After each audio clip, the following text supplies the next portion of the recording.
Good morning. Hello. Hello, chat. We're so back. I'm back in Tromsø. Back in my hometown. It was a big black pill after being in Oslo for an entire weekend. By the way, I got a new apartment, so I'm moving there at the end of June. Right after the Elden Ring DLC comes out, I'm gonna be while DLC is coming out, I'm gonna be moving. Like I'm gonna be packing shit down. Yeah, I don't know how much Elden Ring I'm gonna be playing with that in mind, but yeah, that's the thing. That's the thing. Hello, Entropy. Thank you for the sub. I'm allergic to grass. I'm not allowed to touch it. Nice. Thankfully, you're not allergic to subscribing to my Twitch channel, and I appreciate that. Where are you moving again? Because Tromsø is cold and sad, and Oslo is hot and epic. A lot of my friends moved there, and I have a lot of family there, and that was kind of it. Like, the climate is better, and it's also more central. So if I want to go somewhere, travel anywhere, then it's easier from Oslo than it is from Tromsø. Matty bless us. Basically. 21 months of schizo dog gaming. True. Hello. Oh, that's wrong. The wrong page. Whoopsie. Hi. Do I think that's turned on? Oh, my live stream is not working. That's weird. Hi. I was thinking we were gonna watch the videos to start the stream. There's been some drama in the Smash community, and it's really funny, and I want to see it. I don't know how much my viewer base care about Smash community, but I think it's fun. The Turkish short jump scare. There's a lot of them, yeah. And a Fortnite emote. Dog gaming Nico hyper. Dog gaming. We love slop. Yeah, I felt like doing some slop react. Let me just fix my light stripe real quick. Hold it. Hey Google, turn on all lights.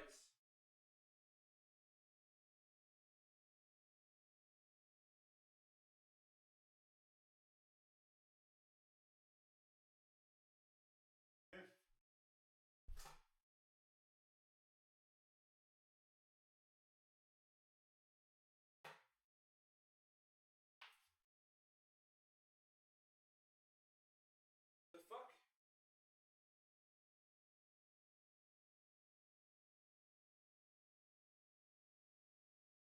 There we go. Okay. Thank you. But Tromsø is so pretty. Yeah, but Oslo is pretty too. Unless you're in the very center of Oslo, then it's not very pretty. Then it's actually pretty dirty and ugly, but if you're not there, it's totally fine. As long as you're not in the middle of Oslo, as long as you're not in Oslo S, it's actually pretty nice. But if you're in Oslo S, it's complete ass.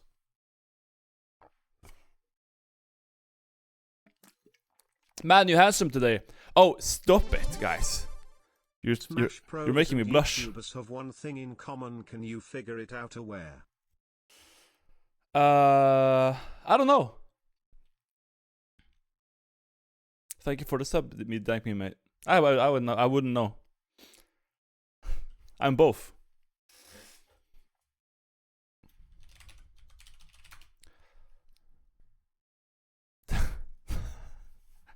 There's a new Hello, tacticals Mr. video. Long time no see. I'm currently in the middle of the most important exam of my life, so I haven't been in here at all. Came back cause I saw you got a copyright by a washing machine. Well, I got a copyright by a Latino guy, but he recorded this washing machine, yeah. Basically, how did this go again? How did the whole drama go? Leffen is a Smash player who is a complete dog and treats people like shit, and then plays the victim and starts like completely having a mental breakdown whenever he gets called out on it. And then he got called out by a guy called Hacks, and Hacks is like completely brain dead. In the way that he had like a real case against Leffen, but he presented it in the most like schizophrenic, like insane way possible. Like he went full like Jordan Peterson on Twitter moment. Like it was just like he went biblical with it, which is like no one. Yeah, it just made him look insane, right? It just made him look genuinely crazy. And then Hacks got banned, and Leffen stayed in the game basically. And this is gonna be like a kind of shitting more on Leffen, I guess. by technicals. Yeah, it was fucked up, man. Because the thing is, Hex had like a bunch of receipts on this shit, on what's happened with Leffen and him, and but he just presented it like a complete schizoid. It was so sad. Like he had like a fucking loaded fucking quad barrel shotgun ready to go for the kill, and he just turned it around and shot himself in the face. Very sad stuff, but here we are. Let's see what happens now. Am I playing it slow? No, I'm not. Okay. And tell me about the set history between these two, Scar. So Leffen versus HBox has actually been, they have had a long rivalry, and it's kind of been personal. Hey! Who the fuck threw this? I have been pretty upfront about the fact that I hate him as a person. If you want to talk, you talk first. 1 hour. Is it actually? My video, that was me speaking. Oh, it's an hour 27 minutes. Oh fuck. It's a terrible product. It literally is supporting terrible people. Not all dark pirates are sadists, but Leffen certainly is. You need to know the truth about evidence.zip. Why is there a picture of Adolf Hitler on the? What? What did you put? What did you put him there? What? Why is Hitler there? Which is a collection of documents that was put together 8 years ago. What he did in reaction to that was basically making fun of me. Like he said, "Oh, but can you hear this?" I made a stupid emotional tweet at the parasite of the Smash community, Technicals, and then I deleted it because I realized that that cockroach doesn't deserve any attention. Cows. Top right. Oh, maybe my camera was like covering it, but there was a PNG of Adolf Hitler on the. I will stop you, Leffen. Just kidding, that's way too dark.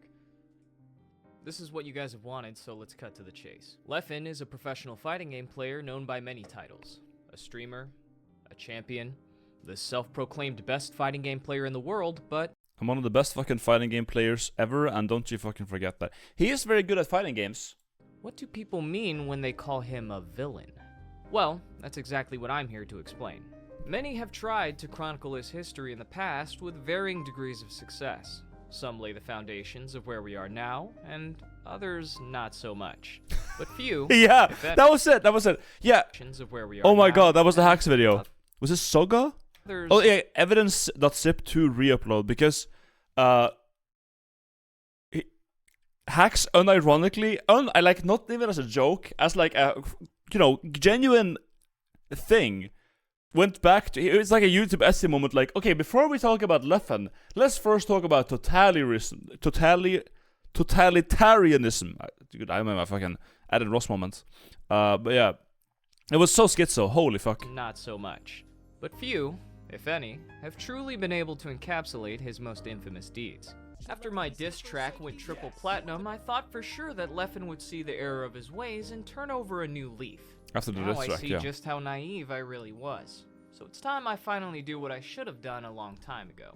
The passage of time has allotted me with the clarity necessary to now present to you all the victims of Leffen in hopes that it will raise awareness for the current damage he's done to his biggest victim of all, Hacks, who, as a result, has been banned from playing Super Smash Bros. Melee at a competitive level for the rest of his life. Hashtag free hacks, by the way.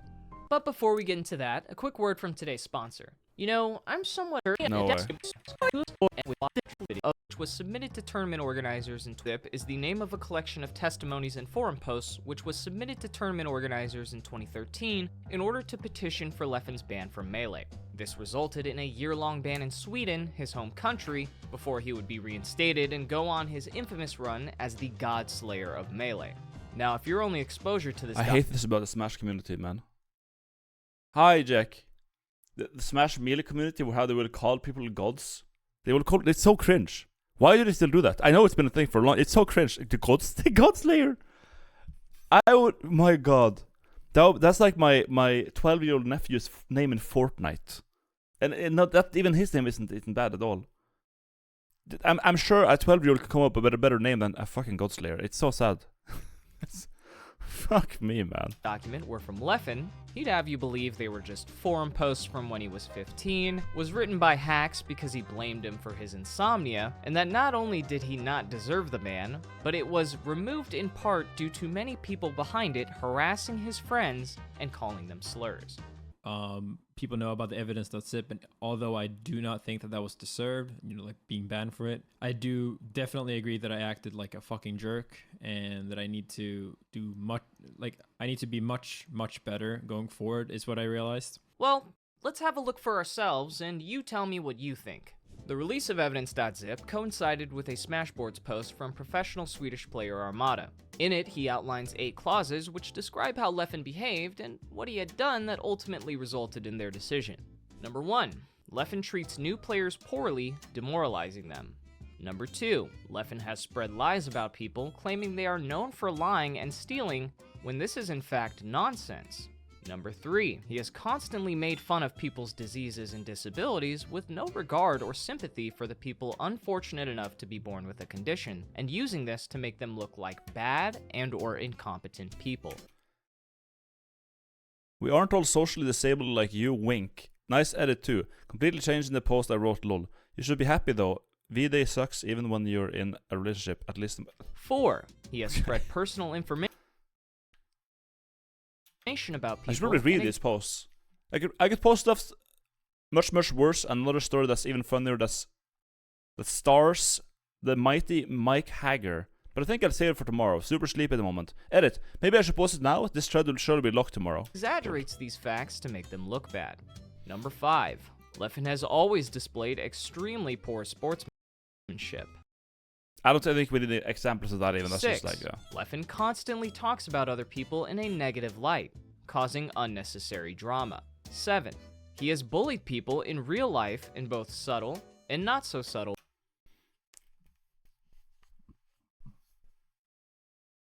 ways. 8.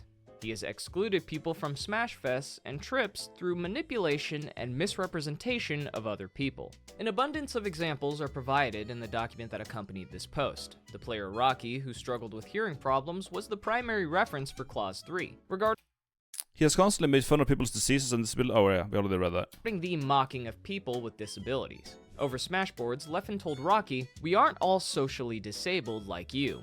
Winky face. Rocky would later recount his experience with Leffen in the most recent metagame documentary by Samox, which aired in December of 2020. My first interaction with him was that I told him, oh, hey, I'm kind of having a really bad hearing issue where I can't really pick up and work at the same level as most people do. What he did in reaction to that was basically making fun of me. Like he said, oh, but can you hear this? And then he tried mouthing words. It really always felt like he was focusing on my shortcomings as a human being. Somehow, this would pale in comparison to the post Leffen made directed towards another Swedish player, Mike Hager. LMAO, I love how Mike Hager is. I have made some mistakes, and I will certainly make more, but I will learn and improve from them, and honestly, I wouldn't take any advice from you if you were the last person on Earth, since really, you're fucking terrible at everything I value. Whether it be mental health, social life, Smash, school, being fit, commentary, work, or simply not being ugly as fuck, as far as I'm concerned, you're fucking terrible. Being fit? We're at 7:30. Where's the picture? I wasn't gonna comment on it, but there wasn't a picture here.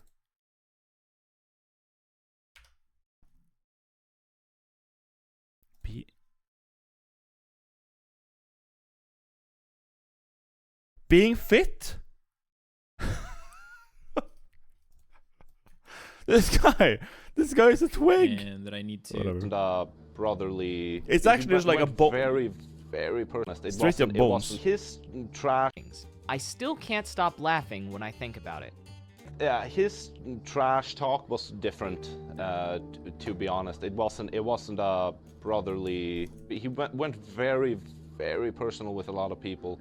Like telling people who've been to mental hospitals twice that they don't respect them, that he doesn't respect them because of their mental health. After the ban, he was kind of a little bit nicer, but now lately, actually, he's been, I don't know. Here's what he had to say about the Swedish players not allowing him on the road trip to Genesis 2 because he wasn't 18. I also think that the 18 argument is horrible. And about age equals more maturity, I don't really see how people who failed and dropped out of school, people who have huge debts and not enough money to afford food every day, yet refuses to search for a job, people who have declared mental illnesses and either still don't have any interest until the last day, are so stunningly mature.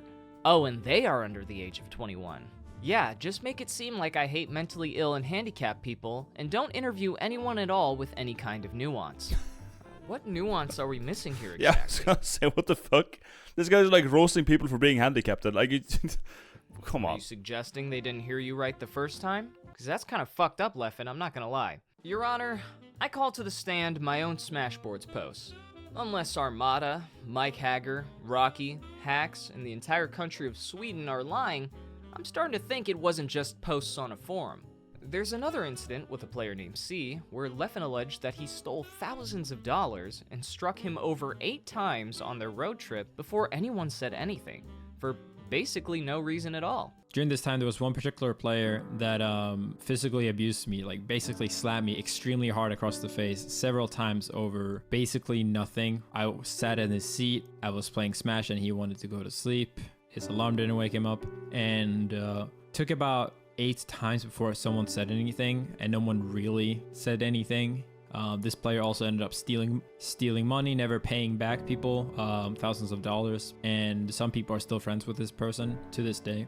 Now, according to Armada, Zolar, and even Leffen's own Smashboards posts, C only slapped him once or twice. People probably love watching and seeing him slapped. It's like, yeah, if I'm in a car, hypothetically, if I'm in a car, and if someone's like repeatedly slapping Leffen in the face, maybe on the 8th, maybe on the 12th time, maybe on the 15th time, I'll be like, come on, guys, come on, stop it. Hey, this is, I shouldn't do that. No, stop doing that. Twice. Maybe. Which isn't much better, but he also explains his side of the story nonetheless. He described the moments leading up to these outbursts as psychological torture and antagonization from Leffen, as he would constantly be in opposition to anything and everything he said during their road trip. In the first instance, it was because Leffen kept the lights on in the RV while they were trying to sleep, turned the TV all the way up while playing Melee, and neglected to wake up the group for a scheduled hike they'd already paid for. He even went as far as allegedly blocking C from grabbing his stuff, resulting in the first slap. The second instance occurred after Leffen apparently repeatedly jammed his seat into C's knees, causing him physical pain on the plane ride home. He swiftly reminded Leffen to stop with a hard tap after the first warning proved insufficient. I'm of course not suggesting that physical assault was justified in either instance, but to retroactively go back and multiply it by 4 times what anyone agrees took place, and admit to verbally instigating the whole thing without any details of how you did it beyond, I was pretty bratty. I'm not saying this to try to make a pity, But I don't know how like anyone can defend this like Leffen at all. Like how does that even Hungry Box hate? Good fucking god. True friend M2K personally in there. Motherfucker. He's good at the game. He is good. That's the thing. Leffen is good. He's good at Smash. There's no doubt he's good at the game. It's just that he's bad at everything else in life. Like he just personal relationships. He just. The worst thing is like I don't know what he has to gain from it. Like you're in a road trip with people you don't like and you bully them to the point where like you're physically abusing them and getting like, and you have to deal with all this. Like why are you doing this? Like what do you have to gain? Like it's so weird. Pity part of myself. I think in general I took this situation and I dealt and then you go online and you play it as a victim. Like every time it's like with it pretty well. And I was pretty bratty, you know. I stood up for myself. I always try to take fights verbally, of course. I never fought anyone physically, but I'm not gonna say that I didn't like do anything to deserve any kind of lashback whatsoever. But I definitely did not deserve to be physically assaulted several times. Doesn't exactly paint a full picture, and is in fact making it a pity party for yourself in a video that's supposed to be focused on the alleged victims of the 2020 Me Too era. Also, this is just a small detail, but Leffen, you weren't banned when you were 15, okay? Your birthday is October 16th, 1994. and you were banned on February 9th, 2013, which would make you exactly 18 years, 3 months, and 24 days old. 4 days before you got banned, by the way, you were insulting someone's skill, intelligence, called them a sensitive little random, and said your insults were true when another poster pointed out how it poisoned your argument. That's only one example out of the dozens provided. However, it's much easier to pretend like you were just a misunderstood minor who accidentally was a convict. He's like a twig. A twig, like roasting people for their physique, of like whether they're fit or not, and just behaving like it's actually it's kind of cliche to say, but it's acting like a kid. Like you're traveling with like someone who just isn't a toddler anymore, who's like 9 years old. Jamming your chair repeatedly into someone just because you don't like what? It's just insane.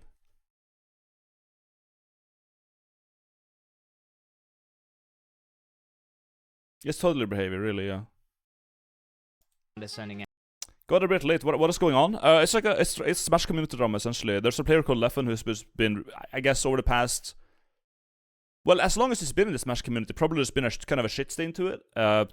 Treating everyone like shit and pretending to be the victim afterwards, and just being a real pain in the ass, man. But he's good at the game. He knows how to play Smash melee. He's talented, skilled, and yeah. I don't know. Asshole mocking the disabled than it is to be doing that as an adult. And as you'll probably notice, these small inconsistencies are surprisingly consistent, and all of this is publicly cited in evidence.zip. Some people claim that Leffen has grown and changed after this ban, but he doesn't even think he deserved it in the first place. People know about the evidence.zip, and although I do not think that was deserved, like being banned for it. But that's all old news. It's over a decade ago. Surely Leffen wouldn't still be having these problems after learning his lesson, right? After returning from his year-long exile for insults, lying, and bullying, Leffen would soon prove all the hate. You should add Leffen on Twitter and challenge him to 1v1 as a friend. Well, you see, there's a problem with that.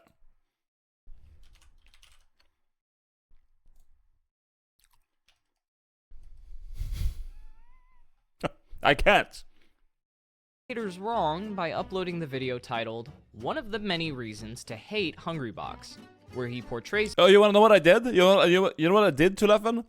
Something he was at a tournament at DreamHack in like 2020, I think, and he lost, and he started like crying like a little bitch. Like he was just crying like, "Oh, I hate this game, I hate the sport, I hate everything, blah blah blah," and like venting on Twitter. I was like, "Bro, stop whining." Like I literally, my post to Leffen was just like, "Quit yelling." What the fuck are you yelling for? That's what I said, and then he just blocked me. Like that's all it took. He didn't know who I was. He just saw a negative reply and instantly like blocked me. Him as the devil. It's clipped from a stream where Leffen has HBox censored in the chat, while a Jigglypuff player he brought on by the name Snowy recounts all the negative interactions he's had with Hungrybox to date. Yeah, the first time I met him, I asked him for a best of $5 Puff Ditto, and when he found out that I was a Puff, he went his secondaries, he took 2 games, and then after the second game he was like, "Alright, I don't want to keep playing," and he takes my money, he walks away, and I was wearing the HBox shirt that he made, like the one with the cube. No! Yeah, and he says to me, "Nice shirt," and he leaves. Dude, this is like a villain story. Like, every person I meet that has met him has their own story, it feels like. Guys, join the resistance. He kind of looks like Pyro too. Yeah, that was the worst part. Leffen looks like Pyro if he was Chinese, like straight up. Here's the thing, these stories are so ridiculous that you would actually think that they're made up. And the fact that we believe them should tell you enough about what experiences we've heard previously of HBox. Like, we would not believe this if someone told me, even if you tried like, "No, I'm honest. If you said this about Armada, I would be like, "No, I don't believe you." No, but with HBox, I actually fucking believe it. It's ridiculous. And that's why I didn't want to say it though, is because it's so ridiculous. In 2018, Hax met with Snowy at the tournament Don't Park on the Grass, and asked him about his thoughts on HBox and the dynamics of his relationship with Leffen. I would end up meeting Snowy at a tournament called Don't Park on the Grass that took place at the end of 2018. I talked to Snowy about the video he starred in, and he told me that he never really meant what he said about HBox. Snowy was mostly starstruck by the chance to hang out with Leffen, and wanted to impress him. Snowy also told me that Leffen was highly abusive toward him, and would repeatedly call him off camera. When I asked Snowy why he would take Leffen's abuse, he told me that being friends with Leffen gave him opportunities, and that it let him talk to other top players in the scene. Seems like some habits are Mark harder to sticker kick him? than others. I can't. I can't.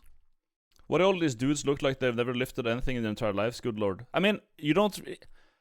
It's their priorities. There are some Smash players who actually are fit. But like, if you're that dedicated to a game, like, you have to understand, if you do something professionally like this, you don't necessarily have the time to go like at the gym, or you're a Smash player and you just don't lift weights. I don't know. Like, for example, today I was gonna go to the gym, but I spent all day traveling, and I get here and it's like 5, and I got to stream in an hour, so like I didn't have time to go to the gym today. But sometimes, yes, depending on what you're doing, you don't always have time to work out, I guess. I'm sure they have time, but yeah. Anyways. Leffen went on to call Hungrybox a sociopath, alluded to the previously unknown fact that he cheated on his girlfriend because he decided to, quote, retweet him, calling him out.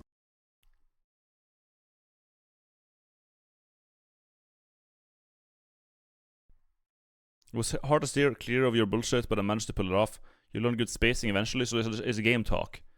Oh yeah, my bullshit, like what? You and I both know that the only bullshit going on here is you lying to yourself every night that the terrible things you keep doing is somehow justified because Mango didn't give you enough to love 10 years ago. I 100% was unfaithful in a past relationship. And beyond accusations of Hungrybox killing Melee, Leffen would constantly drive home that he was a terrible human being who has been awful to 99% of the community, of which I'm sure is a very charitable and fair characterization. On an unrelated note, the genesis that took place a year after Leffen refused to fist bump him twice in a denial of mutual sportsmanship, a fuck HBox chant arose from the crowd immediately following his dominant win over PPU. Ooh, Hungrybox to winners finals. That winners was for finals. winners finals. Yep. Oh boy. Yeah, no. Hey. Fuck HBox, yeah. Hungrybox sit clean as usual. That's not a good. Leffen, along with other community figures, disavowed this behavior at the time by saying, "I don't like HBox or Puff, but seriously, crowds need to be respectful. Get it together." This was in stark contrast to his tweet from 6 months earlier, where he said in response to Hungrybox lamenting the hate he received, "God."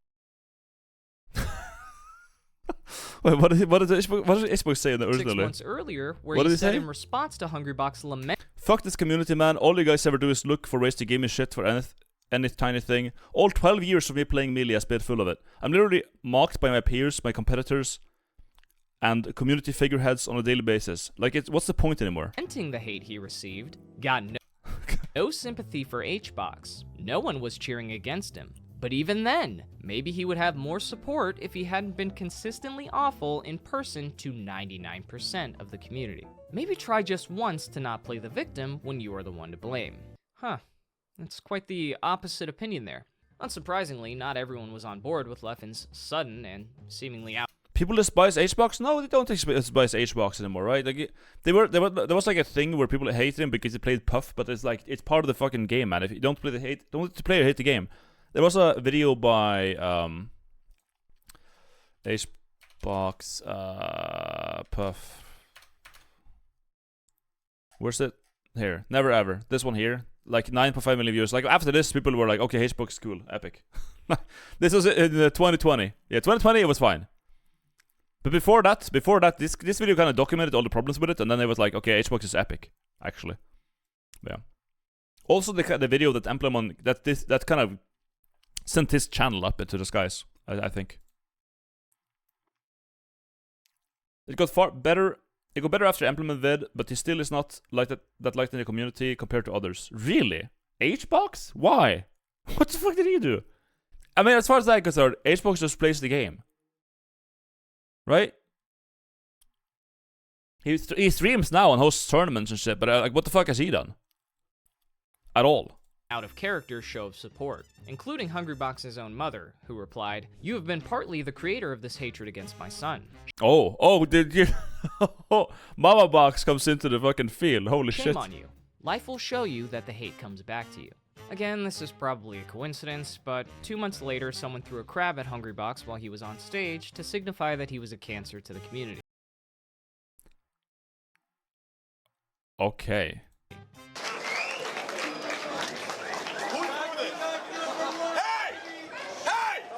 Who the fuck threw this? Who threw this at me? Fuck off, dude. A crab. Fuck you. Why would you throw something right at my fucking face? You know how hard I work on here?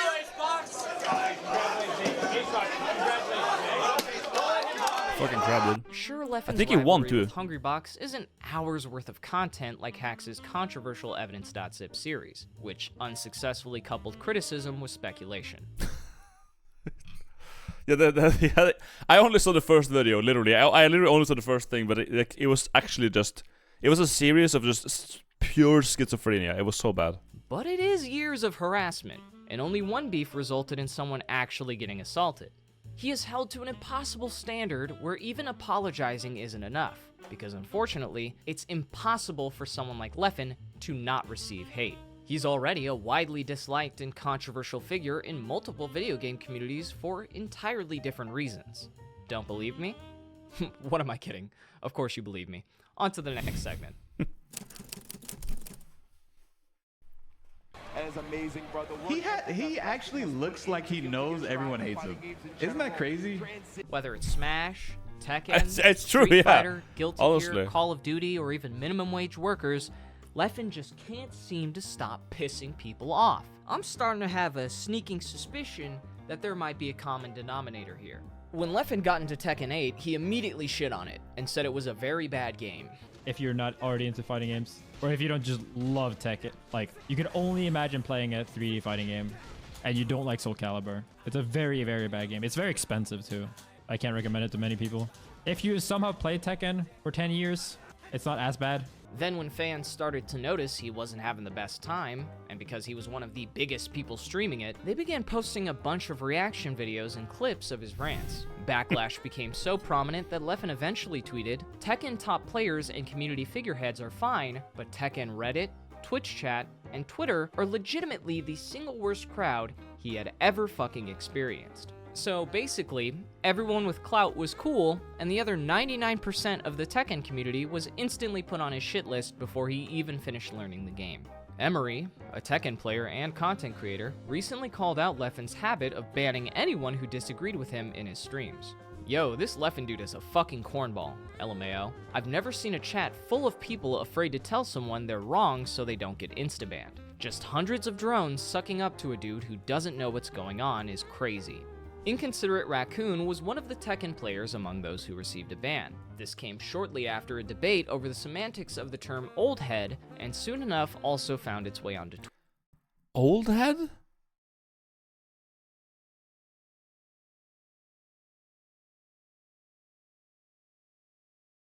Holy fucking, okay.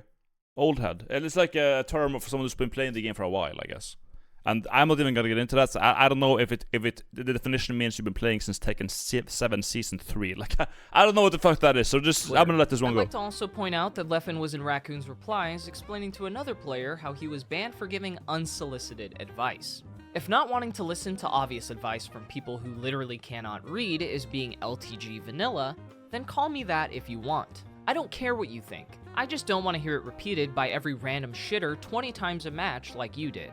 Wow, what a swell guy. Truly a changed beacon of positivity. And most importantly, he's not actually an asshole. He's just a guy with strong opinions. I could sexually harass 20 women because I have a sick fox. There's a big difference between being a heel and actually being toxic. What the fuck? Fucking disgusting piece of shit. Also, Low Tier God is at least funny when he's pissed off. The stupid ass question is, do I work out anymore, dumbass? You see my physique? Somebody ban this bitch ass nigga to my chat. I do work out when I get an excellent cardio session when I'm busting hot nuts on your mom's ass cheeks. You're less... Yeah, it's actually funny though. Of Fucking hell. vanilla LTG. Do people not? Fuck me. This jump scare, this fucking blue eyes, blonde hair jump scare, Caught me off guard. Actually off guard. What the fuck is this? Wow. But the people don't like LTG or what? I only know him from the Discord gifs and from like that one video. That's all I know about LTG. People hate LTG, really? He's a genuine asshole. Also groomer. You're not okay. I'm not getting in. No, Yak. I'm not getting into that today. I'm not doing it. I'm done. No, let's just move on with the video and.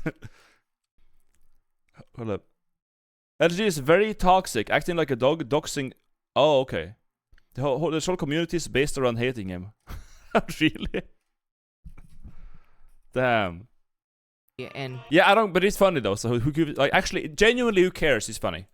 more of a twink DSP, if you will. Like I said before, it doesn't end at Tekken. In my search to find every story related to this case, there was one video in particular that was recommended to me time and time again, and that is the video by the Guilty Gear chip specialist Kenso, who addressed Leffen directly after receiving harassment over character disagreements.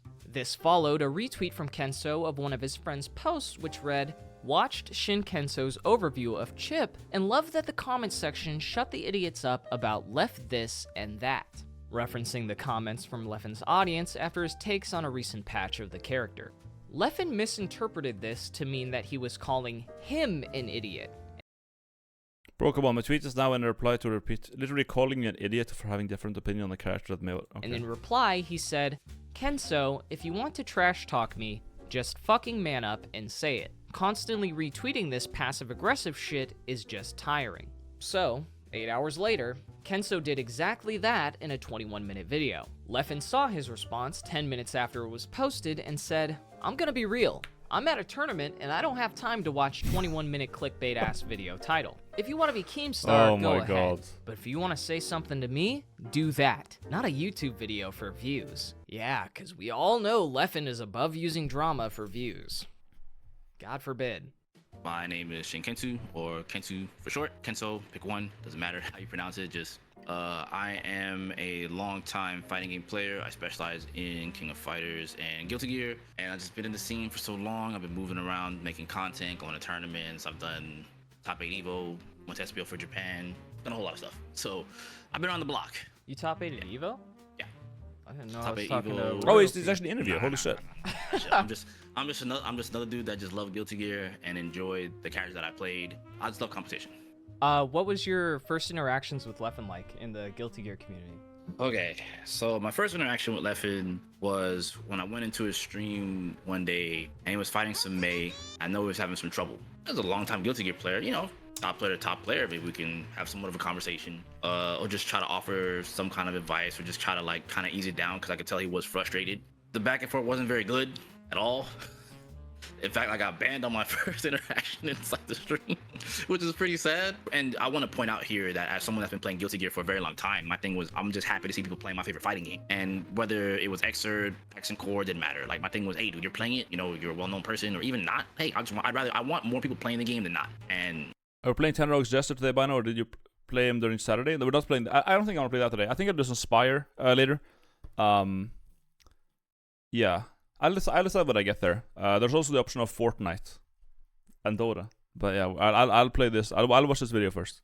He's a big figure, so why not just go try to help, or just try to, you know, offer some type of, you know, aid, if you will. Wasn't the best. I definitely got banned. So you gave, would you say it was unsolicited advice, and that might have been what triggered it? Well, I mean, Buddy was already triggered to begin with, and then Stream Chat already was kind of getting on me as it was. I tried to offer the advice in a fashion that wasn't so, antagonistic, like a compliment sandwich?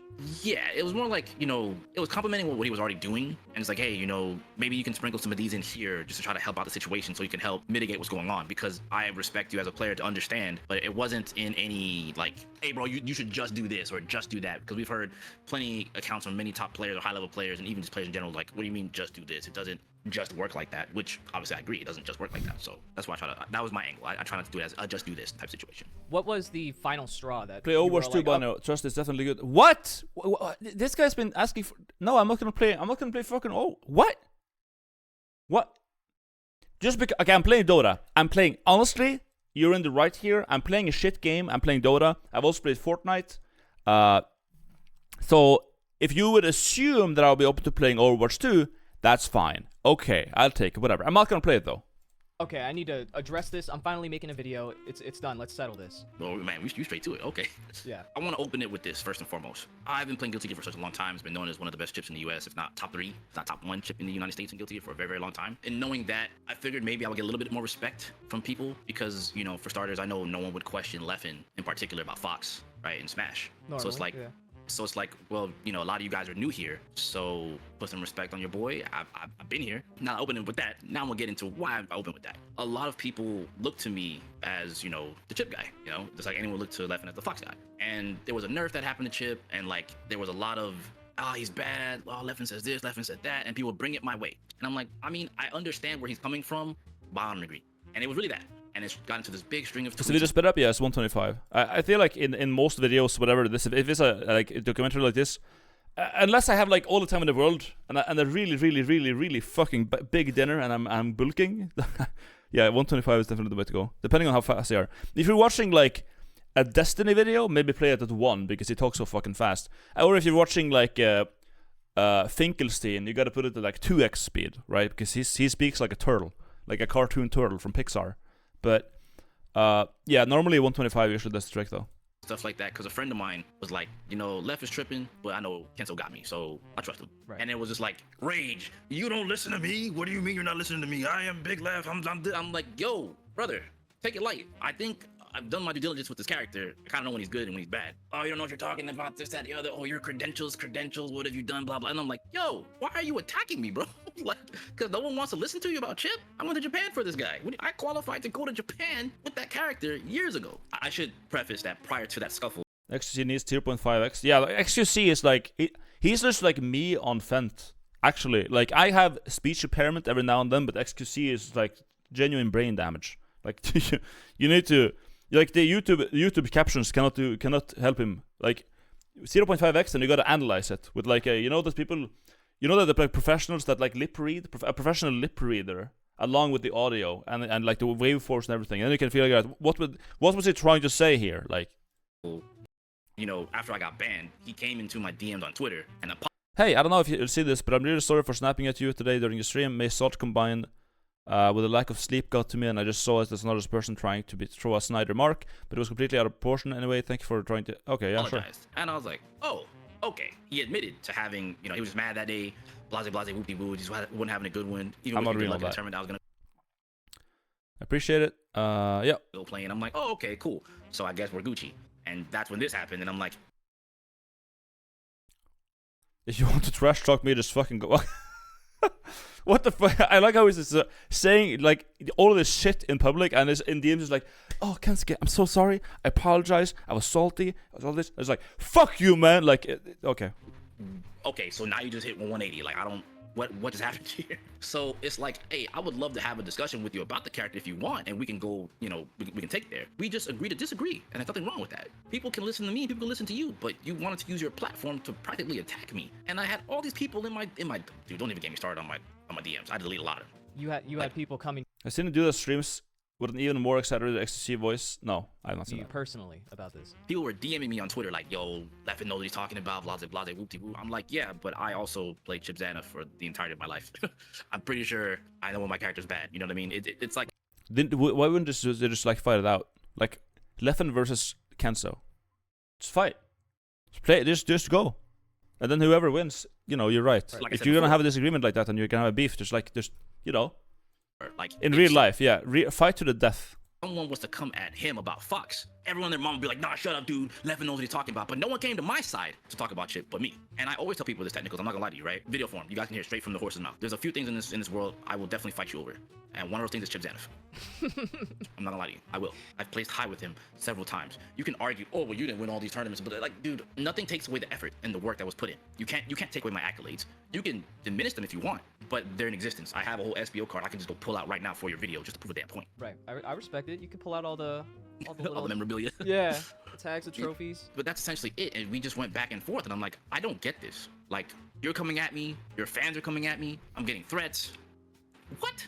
And that's when I just made the video. I was like, all right, dude, you want me to address you? I will address you firmly. Bump this Twitter shit. I'm not gonna sit here and type. I'm done typing. You pulled the gun first. Is this overlay better? It's just how's that? How's this overlay?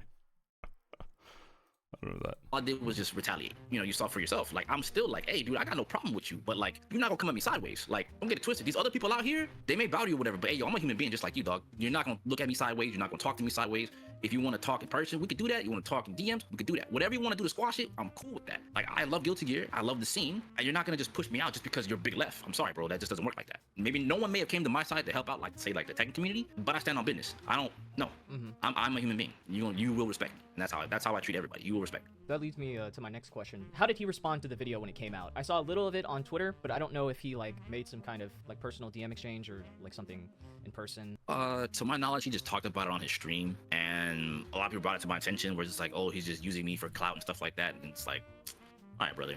You know? That was the end of it. I saw he called you Keemstar as well on Twitter. Yeah, he definitely did that. And I'm like, bro, I don't know where you got Keemstar from or who likes to start beef, but if you look at my content, none of it is beef. But I don't play Guilty Gear. I don't play fighting games. The only fighting game I actually play is Smash, because Smash is like different. So with that, I could probably play like Multiverses or something. But like every Smash game that I've tried is just bad Smash. Like it's like going from Dota 2 to League. It's just bad Dota. It's always gonna feel off. And if it's like on PC and it's more accessible, I guess there's like a point to it. But it probably comes with a launcher. It probably comes with a launcher and the fucking battle pass and like it's beef oriented. If you talk to anyone that knows me, I'm anti-beef. I will definitely bring stuff to you from the real. That fight on Twitter was definitely dumb for sure. But like for someone who was at a tournament, my boy had Twitter fingers. I'm gonna lie to you, Chief. I replied. Brawlhalla, I tried that. I tried Brawlhalla. It was it was dog shit. It's like PC cope. It's like a game. It's like a Smash clone made in like Flash for like miniclips.com back in 2005. It felt like it was just not the same. Absolutely not. Something, that dude had something 2 seconds later. I'm not gonna talk to you. I'm at a tournament, brother. Then focus on your tournament. So the next question is, do you still experience any of the negativity from that period? Is there any like migration from his community where they'll come over and chip check you on knowledge or just generally harass you? There was for a little while, and I definitely had to ban some accounts on my Twitch. There's definitely some that came in my YouTube comments too. But I would say it was more positive than negative. Like if I had to put a scale on it, I would say 80-20. 80-20. After the release of your video. Yeah, it was definitely positive. A lot of people came by like, dude, you handled that so well. You know, I'm shocked you didn't just curse and do way more or just say he's a dumbass. It's like I said earlier, you know, I don't hate people. I hate what they do. Others that were like, oh, you're not gonna make it. You're a trash shit. You're this, that, the other. It's like, hey, dude, say what you want, but I've been here longer than your boy. And whether or not I have the best tournament results or whether he's your goal or I'm your goal, whatever you want to call it. I played the first game back in like done.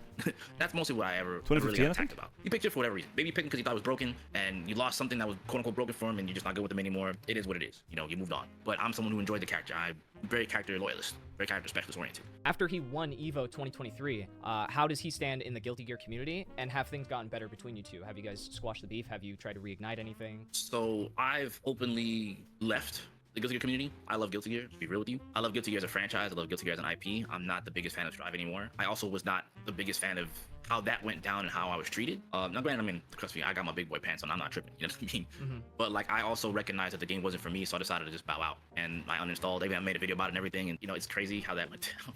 Because when I was rallying for the game, they're like, yeah, man, this game sucks. And then when I leave, it's like, oh, dude, you can't hang. It's like, I'm doing what's right for me. And with that being said, have things improved? I mean, I'll be upfront with you once again. Like, we have not exchanged any kind of words. I don't really, again, I still don't hate the guy now. And I'm gonna make it clear here too. You guys can hear it from the horse's mouth. I will not approach him at all. I would rather him approach me and make that exchange because I don't feel like I did anything wrong. I feel like I was wronged. And like for me to quote unquote be the bigger man and be like, hey dude, let's get over it. No, I'd rather you step up to the plate because you were in the wrong. Apparently I touched the nerve. And because I touched the nerve, we got to that point. Like I said before, you shot first. And I think for the apology or any kind of exchange of words to squash it, I'm not gonna quote unquote be the bigger man. I said what I said in my video, so now it's your turn. So if you would be open to reconciliation? More or less. But like, I just feel like we can maybe skip this part here. Just don't even bring me up. Act like I don't exist, and I'll act like you don't exist too. Because I don't feel like we would ever have any meaningful conversation after. Me on Twitter at Shinkensu. You can follow me on Twitch, Shinkensu as well. YouTube, Shinkensu. All the three of those things. That's where you can find me. And let's chit chat. Let's talk fighting games, man. I love fighting games. So if you want to talk fighting games, hey, you want to talk Fatal Fury? That game's coming out. Hey, I'm your boy. I love Mr. Fatal Fury. That's Brock Howard. We in there. Awesome. Well, thank That you was for just your time, nothing. man. I really appreciate I wouldn't. It's not nothing. I mean, it's good to hear from him, just like how the it went down. But I guess I kind of already knew that. Like, it was a lot of fluff. It was some fluff, but yeah, Absolutely. it is what it is. I appreciate you reaching out. I do. Gotta do my due diligence.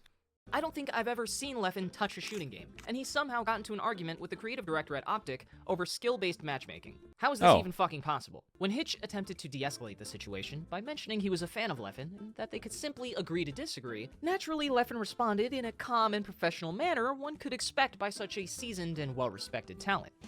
Keep gaslighting your 14-year-old audience. Peace, bro. See you later. Great talk. Fucking humble yourself and try to understand the other side, aka 99% of the player base, instead of running away and jerking off to your shitty clips versus noobs. Wow, you really like the number 99, huh? First of all, who the fuck says noob in 2020? Did C somehow smack you all the way back to 2013? Secondly, this guy literally said he was a fan, and that you got him into the industry, and you still continued to insult him like 3 distinct times. I gotta give you props for not deleting this, because this is fucking embarrassing. It's like you're incapable of being the bigger man in the situation.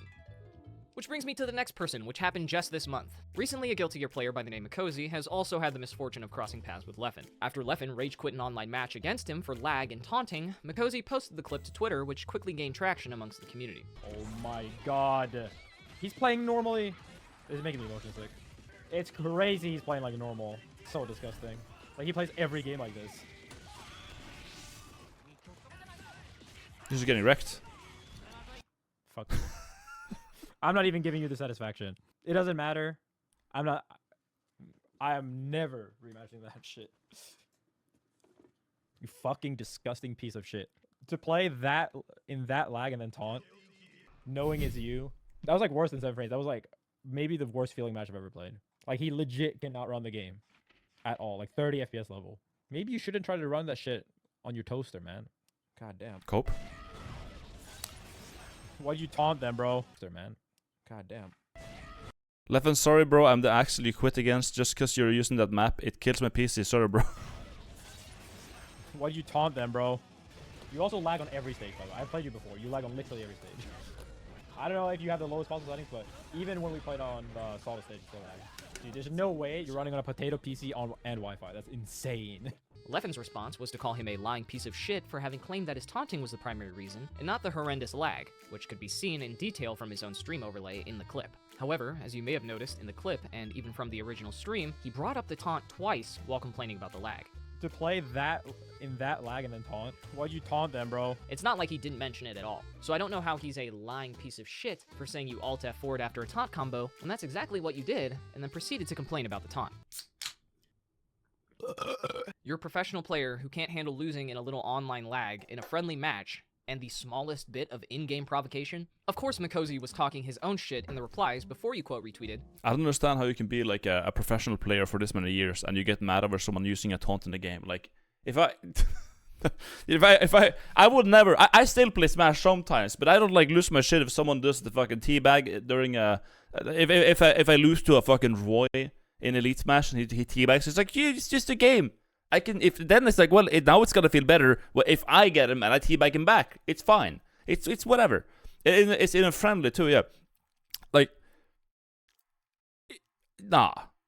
The tiniest amount of disrespect, and you're just like, I know, no, I can't do it. I can't do it. And you go on like a Twitter rampage and shit. But are you really surprised after Fucking calling him hell. a disgusting piece of shit and It's a typical like streamer thing too. Like, I remember like back in the day where I like in Dark Souls 3 there was a guy called Yukis Legion, and like someone pointed him down, man. Like, there's a emote you can do in Dark Souls where like you just point on someone like on their corpse, and someone went into like a fight club he was hosting and killed him, and then he did point down on him. It was like, yeah, I ban him, point down, I ban him. Fucking piece of shit. Like, it's just an emote. It's just a fucking emote. Like, chill. trashing his setup seconds after rage quitting the match? I came apologizing so you'd rematch, and I'd clip you more, loser. Why don't you go steal a fucking Wrecked. decent computer too so I can wash your ass in 60 FPS, you pathetic piece of shit? I'd like the audience to remember that Leffen is in fact 29, and this is all over a zero-stakes online match of Guilty Gear. You mad?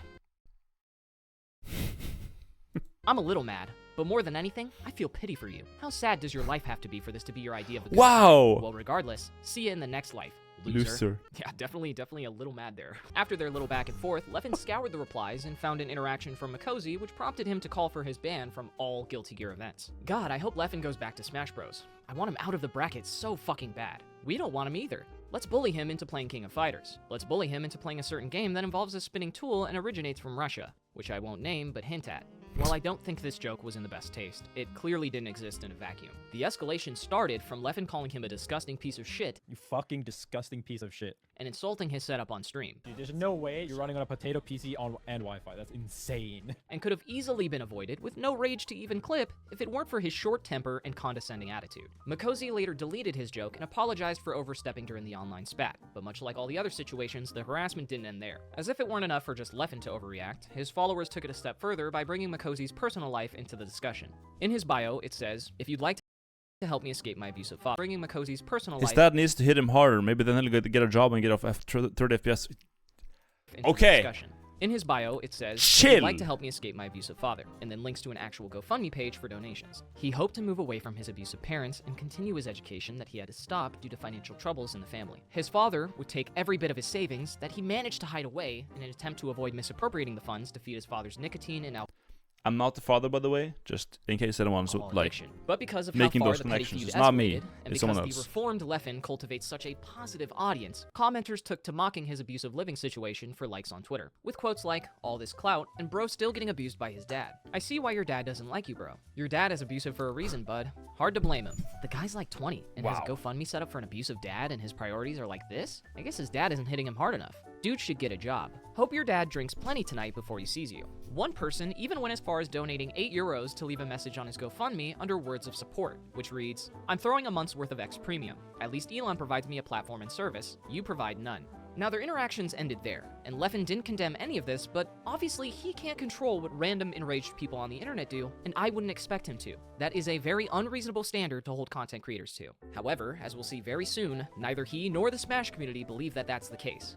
So remember this instance moving forward, because it's going to highlight a more integral problem. I don't fucking deserve being constantly hated online for years now, and feeling unsafe at events. Of course you shouldn't have to feel unsafe at events. No one is saying that, but not deserving hate after yelling at and taunting a community member with a hearing disability, bullying the Melee community resulting in a year ban you don't think you deserved, then shitting on Hungrybox for years and trying to get his character banned, starting shit in the Guilty Gear and Tekken community as soon as you joined, then calling Kenso Keemstar for finally addressing you, and constantly arguing and insulting people over social media. You fucking disgusting piece of shit. Yeah, there's just like some cockroaches that like, sadly, you just can't really deal with them in any other way than ignoring them. And you don't think you deserve hate. Why am I still getting hate? You can't please everybody and talk shit. That's not how the internet works. Your problem, Leffen, is you'll go around calling people cockroaches, shitters, and terrible human beings. Leffen frequently tweets about, "I can't believe this terrible human being." He doesn't say terrible, player. He says terrible human being. Yeah, to that level. It's got to that level. Is killing the game that I love. But when you get even a This terrible human being. Yeah, to that level. It's got to that level.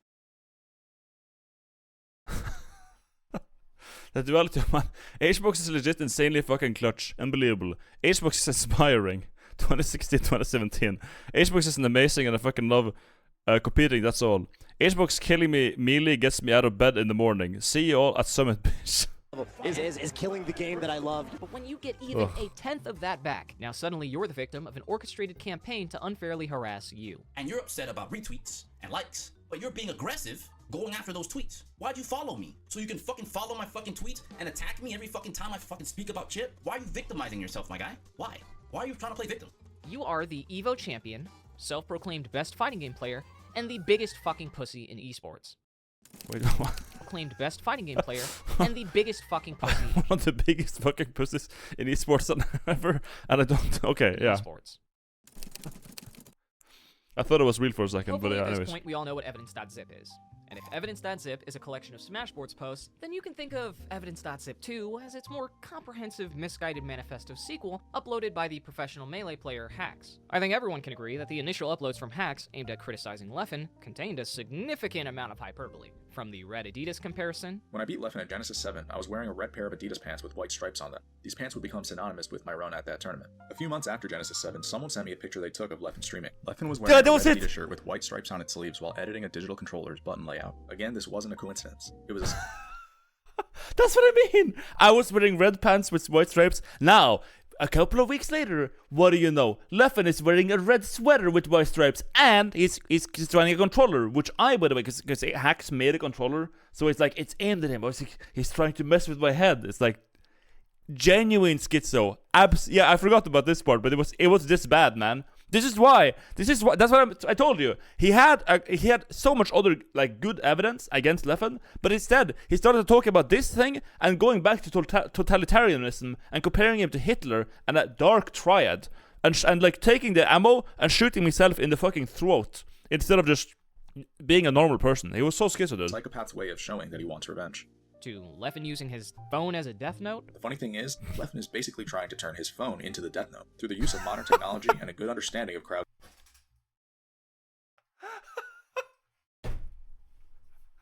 It's so good. It's so good. Psychology. It's actually possible to create a death note nowadays, and people need to be wary of that. Or comparisons to a totalitarian regime, followed by a lesson in armchair psychology about his dark triad tendencies. If you look at the current state of the Smash community, it is in line with the totalitarian regime, and that is entirely because of Leffen. Part of what this video will do is blow the doors open on the fact that this isn't just a villain persona, but who Leffen really is, and so you'll need to understand the dark triad. Hacks is by no means a gifted documentarian, or psychologist for that matter. His habit of going into extreme detail may work when explaining the mechanics of Melee, or his own controller he developed, but was severely misplaced when attempting to conduct a psychological deep dive into Leffen's conduct and its potential socio-political consequences. However, thankfully this was not entirely lost on him, seeing how he has now apologized, retracted, and modified his coverage over the past 3 years to remove these segments and ensure it only contains a clear and untainted representation of his arguments. It's also important to note that Hacks attributes this initial campaign to a state of psychosis induced by a drinking problem, recreational drug use, and is compounded by the global lockdowns and his history of abuse by Leffen throughout the years as an original evidence.zip witness. I'll start by confirming the obvious, which is that I was mentally unwell when I chose to create that video, but also struggling with recreational drug addiction. During the COVID quarantine, I had developed a very severe alcohol addiction. I did go to therapy, as many people advised me to, and after showing the video to my therapist, they explained to me that I was experiencing a state of mind called psychosis when I made this video. Psychosis aside, there's actually a wealth of evidence and documentation that even I found useful throughout his video. But there's only enough room for one Smash dictator. And I'm sorry to say, but it's actually just psychosis.zip. It's actually just psychosis. It's like genuinely, I didn't know that, but yeah, it is. From the team that brought you the $1,000 restreaming license scam before their planned destruction of the organization Panda Global and any hopes of Nintendo collaboration, Mikey the Cheat helped create the initial write-up and an additional explanation for why Hex's videos constituted a ban from the Melee community. If you take a look at like the laws on the book regarding copyright when it comes to stuff like this, like, you know, Nintendo is in their legal right to shut down. It's, oh my. Can someone like strap this guy to a chair and trim his beard? He looks like he's been electrocuted, like in a cartoon. Please. Please. You have your face looks like a scrotum. I beg.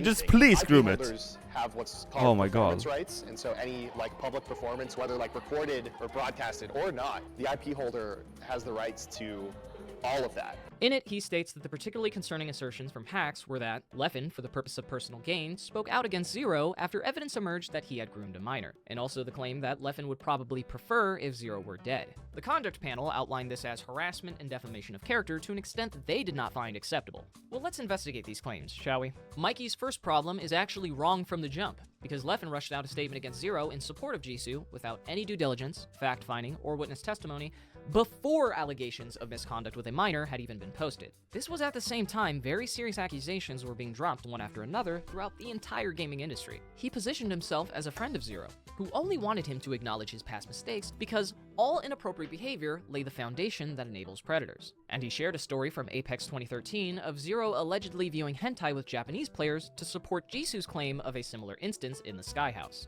But yet, it's just fucking hentai, so why are people trying to make it look like Zero did something harmful? Showing porn to a minor, 19 to 15-year-old if I remember correctly, is literally considered sexual harassment in many jurisdictions. It's not just fucking hentai.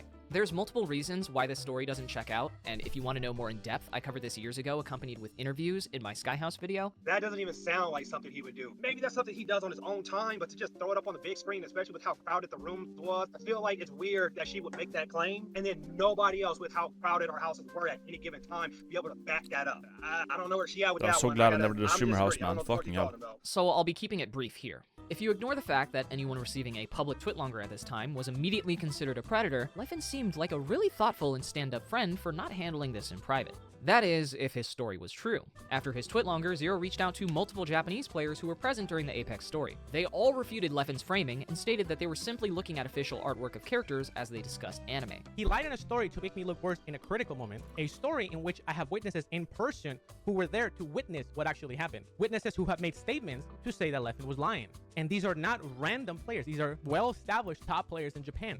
They all wish to remain anonymous because obviously they'll be witch hunted by the Smash community just for replying, but I've personally seen the uncensored messages and I know exactly who these prominent players are. Leffen signed over this exact story with no additional evidence in the lawsuit between Zero and Jisoo. If he actually cared to look into it and wanted to reach out to anyone in the lawsuit The citation is his own story, okay? Nice. Jisoo. If he actually cared to look into it and wanted to reach out to anyone involved, I'm sure that could have easily been arranged, but he has refused to do so for undisclosed reasons. When Zero attempted to talk with Leffen amidst all the allegations, like any true friend, Leffen screenshotted it, posted it, blocked him, and stated he was distancing himself so he wouldn't be put in a Keemstar headline. However, he didn't simply ignore him and allow for the alleged victims to be the focus. Leffen made a spectacle out of it, tweeted constant callouts and opinions, and uploaded 27 minutes worth of content back to back, over 7 minutes of which is spent talking about himself. When I joined this machine back in 2009, 2010, I couldn't feel more proud of I my was parents for doing the 15, right thing. 16. I remember although I first think that was there, discernment and banned for it. I was driven. I'm not saying this to try to make a pity party of myself. I think in general, but I definitely did not deserve to be physically assaulted in the situation. I basically vowed to myself. For someone who didn't want to be in a Keemstar headline, you sure as fuck had a lot to say. People have been praising me for speaking up and saying that I've been using my platform for the right thing, but I'm still not confident that I did everything correctly. Holy shit.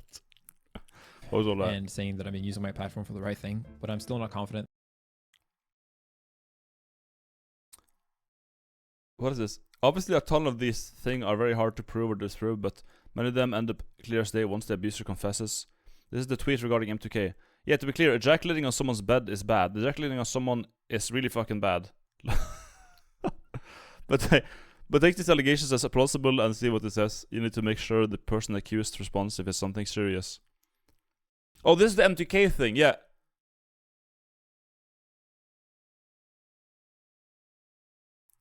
Did Leffen start that? That I did everything. Leffen did apologize to me in DM years ago, so I forgave him. I also don't really like negativity, plus I believe people can change, improve over time. Everything correctly. In fact, I know I didn't. By the way, I'm still very upset I had to make that video 4 years ago, and I won't forget. Everyone involved in that, it was very shitty for me. Anyone who had a part of that, it's partially why I moved away from Smash. I just didn't want to be a negative person. Rather forgive. Leffen, the M2K stuff is scary. Fucking hell. This is basically like M2K had to make a really uncomfortable video because he got, I think it was... This video is implying that Leffen started those rumors. I actually don't remember. I think it was, but I'm not actually sure. It probably is.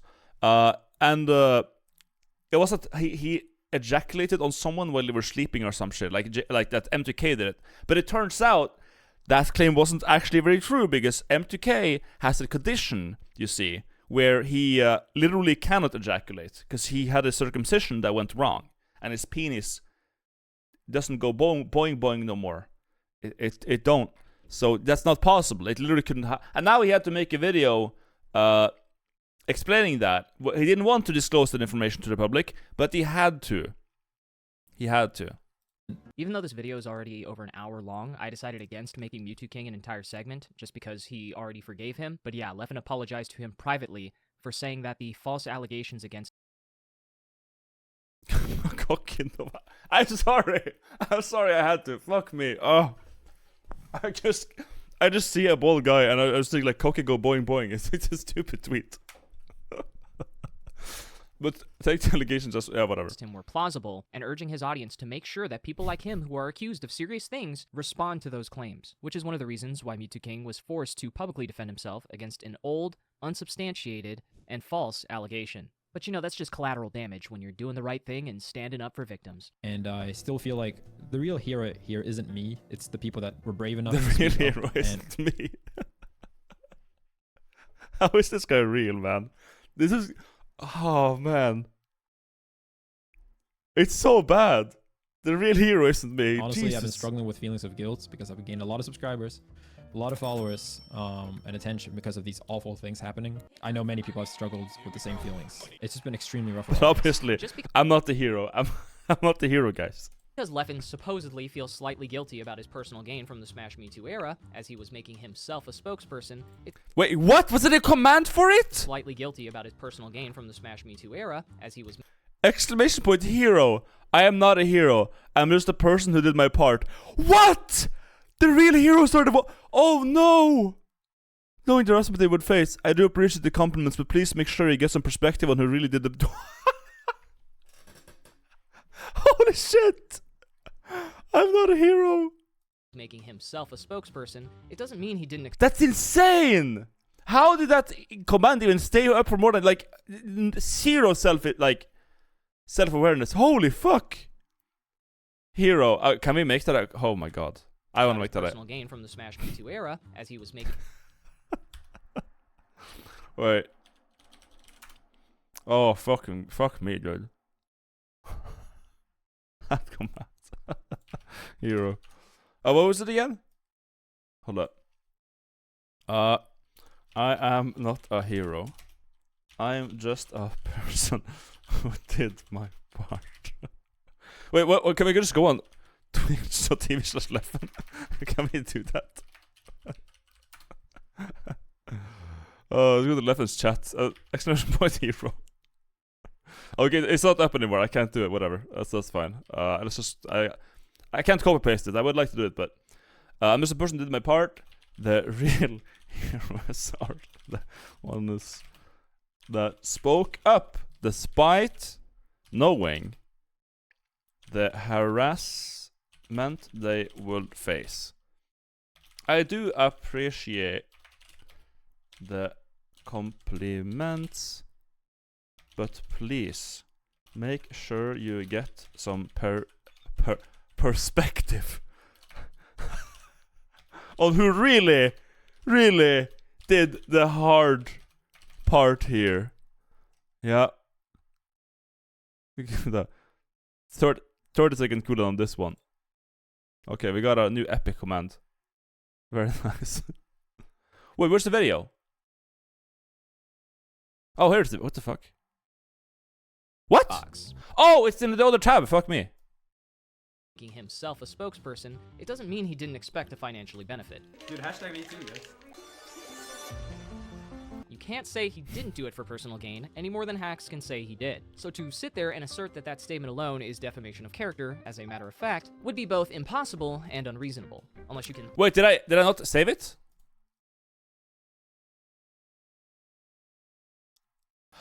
Did I close it? No, here. It's right here. It's there. Someone said you just got banned. Wait, did I? No way! Let's see. Hero. I didn't get banned, did I? Hero. I'm still there. I didn't get banned. That would be insane. He's not even online. No one was cheering against him, but he somehow read Leffen's mind. In the same vein, Hax's claim of Leffen preferring if Zero were dead is also obviously speculation based on the potential Smash market share he stood to gain and his track record thus far. Zero was the only person left in the Smash community with a larger following than Leffen, and so the situation had practically fallen into Leffen's lap. Unsurprisingly, it was later revealed that Zero had entered a suicidal state following the events of last summer. All eyes were on Leffen when this news came out, and so he responded by saying that he wished Zero well. Amazingly, this was all it took for Leffen to take the target off of his back. However, I'd like to add that lying about the Apex story with reckless disregard for the social climate at the time, and instead of talking in private, immediately blocking Zero and posting the conversation, doesn't necessarily make me think he would care. But I guess he was sad to hear that he attempted suicide and hoped that he got the help he needed. So clearly he was just looking out for him. The TO's determination in both of these arguments would suggest it's a fact that Leffen did not speak out for personal gain, and that he would care if Zero were to pass away. Both claims that no one on their panel could reasonably argue is a definitive truth. and therefore makes this decision arbitrary at best. Because you can't establish defamation of character without first proving that the statement is false, that the defendant knowingly spread the falsehood, and whether it caused measurable damage to the subject of said statement. And if they're a public figure like Leffen, who has a decade worth of controversies and is literally nicknamed a villain, proving further harm to reputation would prove to be no easy threshold. Now, I'm only taking the time to state legal standards because for some reason, Mikey thought it'd be appropriate to cite legal cases in this document. But we'll get to that in a second. The final summarized infraction was a decision for Hacks to publicly call for Leffen to be banned and deplatformed, and that he had refused to recant. This one is true, but since June of 2021, Hacks has issued several apologies, wholly disavowed harassment of Leffen, and now seeks for a neutral resolution where they can both be allowed to play the game in peace. While the metagame revision was triggering, it wasn't the end of the world as I made it out to be. I apologize to Leffen and the community for projecting that narrative.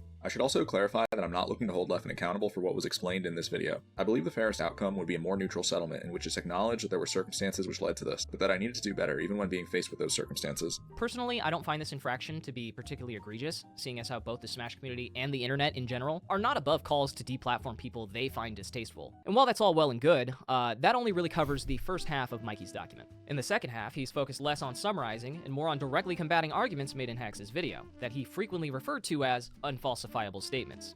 This would prove to be his biggest mistake, because in doing so, he compared Hacks' conclusions to that of QAnon alleging human trafficking and harvesting adrenochrome from children. Now you might ask, how is that any different from Hacks bringing up rhetorical similarities to dictators in his coverage?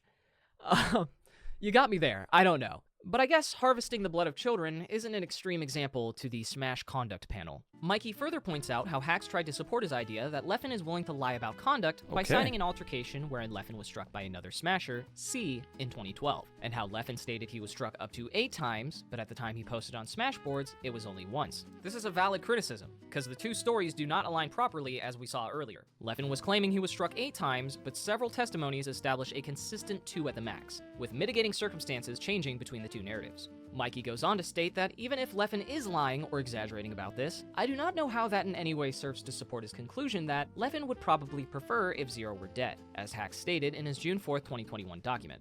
Well, Mikey, that's because that criticism, as you just stated in the beginning of this paragraph, was to support the idea that Leffen will lie about conduct, which he was just shown to be doing. To then say something along the lines of, even if he lied or exaggerated, and then pivot to an irrelevant point to the argument being made is an active deflection and defense of Leffen lying, in a document that's supposedly criticizing Hacks for defamation. The juxtaposition here could not be any more disorienting, because I was under the impression that spreading lies was the entire problem. I would also like to point out that Mikey is not a lawyer. His job was a creative producer at the esports company Beyond the Summit. Yet he cites legal cases like Milkovich v. Lorraine Journal Co. and Gertz v. Welch in his breakdown to explain how Hacks' video could constitute legal defamation.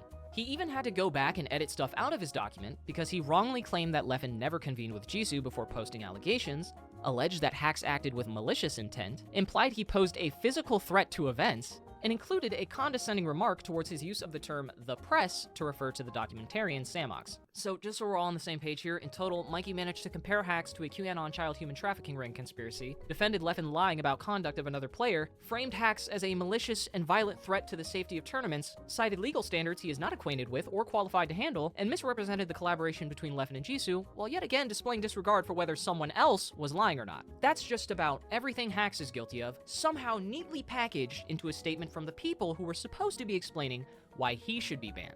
Are we starting to see the issue here? On September 19th, 2022, over a year after his ban, it was announced that starting January 1st, 2023, Hacks would be conditionally unbanned. Good lord. Normal people don't play Melee. Yeah, true. Normal people don't play Melee. Melee is fun to watch though. Like it's a really watchable game. It's really simple to understand when you watch someone play it. Like it's just just Smash, you know. Melee, and it's been around for such a long time, man. Like I really enjoy watching it. I tried playing it. It fucking sucks. I don't like playing Melee in the slightest. But watching people play it, especially when they have fun players around, is fun. Watching Leffen get dicked in tournaments, it's pretty fun. Yeah. What's Melee? It's Smash. It's the Melee game or it's a Smash game that came out for GameCube like back in 2001, I think. Banned from specifically New York City Melee because they felt indefinite lengths leave all parties in limbo. After this ruling went into effect, Hacks attended several local New York tournaments and a few major events like Level Up Expo in Vegas, Tipped Off 14 and DreamHack in Georgia, and Smash Factor in Mexico. And even though things were going smoothly, and it seemed like he was unbanned, the concern of leaving parties in limbo was not shared by all. And several major tournament organizers around the globe, who were a part of the original decision, refused to define a length for his punishment. When Hax tweeted about wanting to be able to go back to major events because the biggest Melee tournament was taking place that week and he wasn't allowed, Leffen took this opportunity to make his first ever response to Hax since the posting of his videos. Just an irresponsible outburst with no bad intentions? 10 hours of fully edited video content, collaborating with others, calling me Hitler and evil incarnate, doubling down over and over for months, and then literally never even apologizing to me for any of it? I've been scared to go to every single Smash event since. I am so fucking tired. I don't fucking deserve being constantly hated online for years now, and feeling unsafe at events, and then people hand-waving it because they're good at a video game. How ironic. Again, a little exaggeration here, but that's to be expected. It's not 10 hours of content, it's more like 4.5. And in regards to collaborating with others, for clarity, I have never collaborated with Hax to make a video on Leffen, nor has his coverage convinced me of the necessity to do so. He's done a great job of that on his own.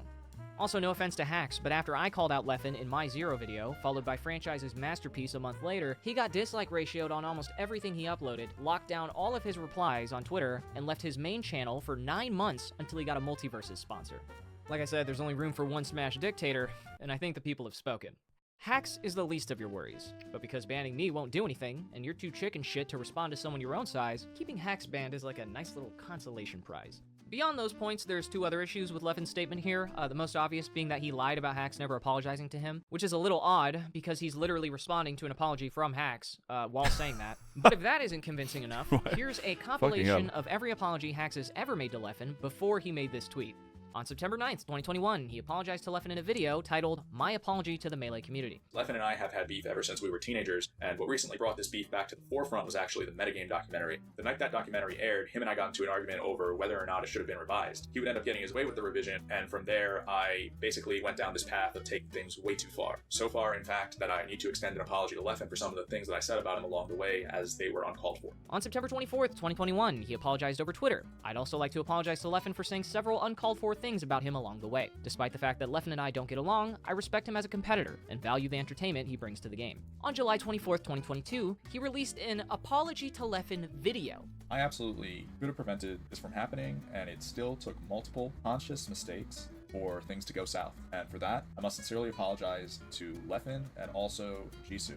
I'm sorry to both of you that I did not handle the situation better and that I let my emotions get the best of me during that time period. If you were keeping count, minus the apology Leffen was responding to, that's 3 separate times publicly in both text and video that existed years before Leffen would claim he never apologized.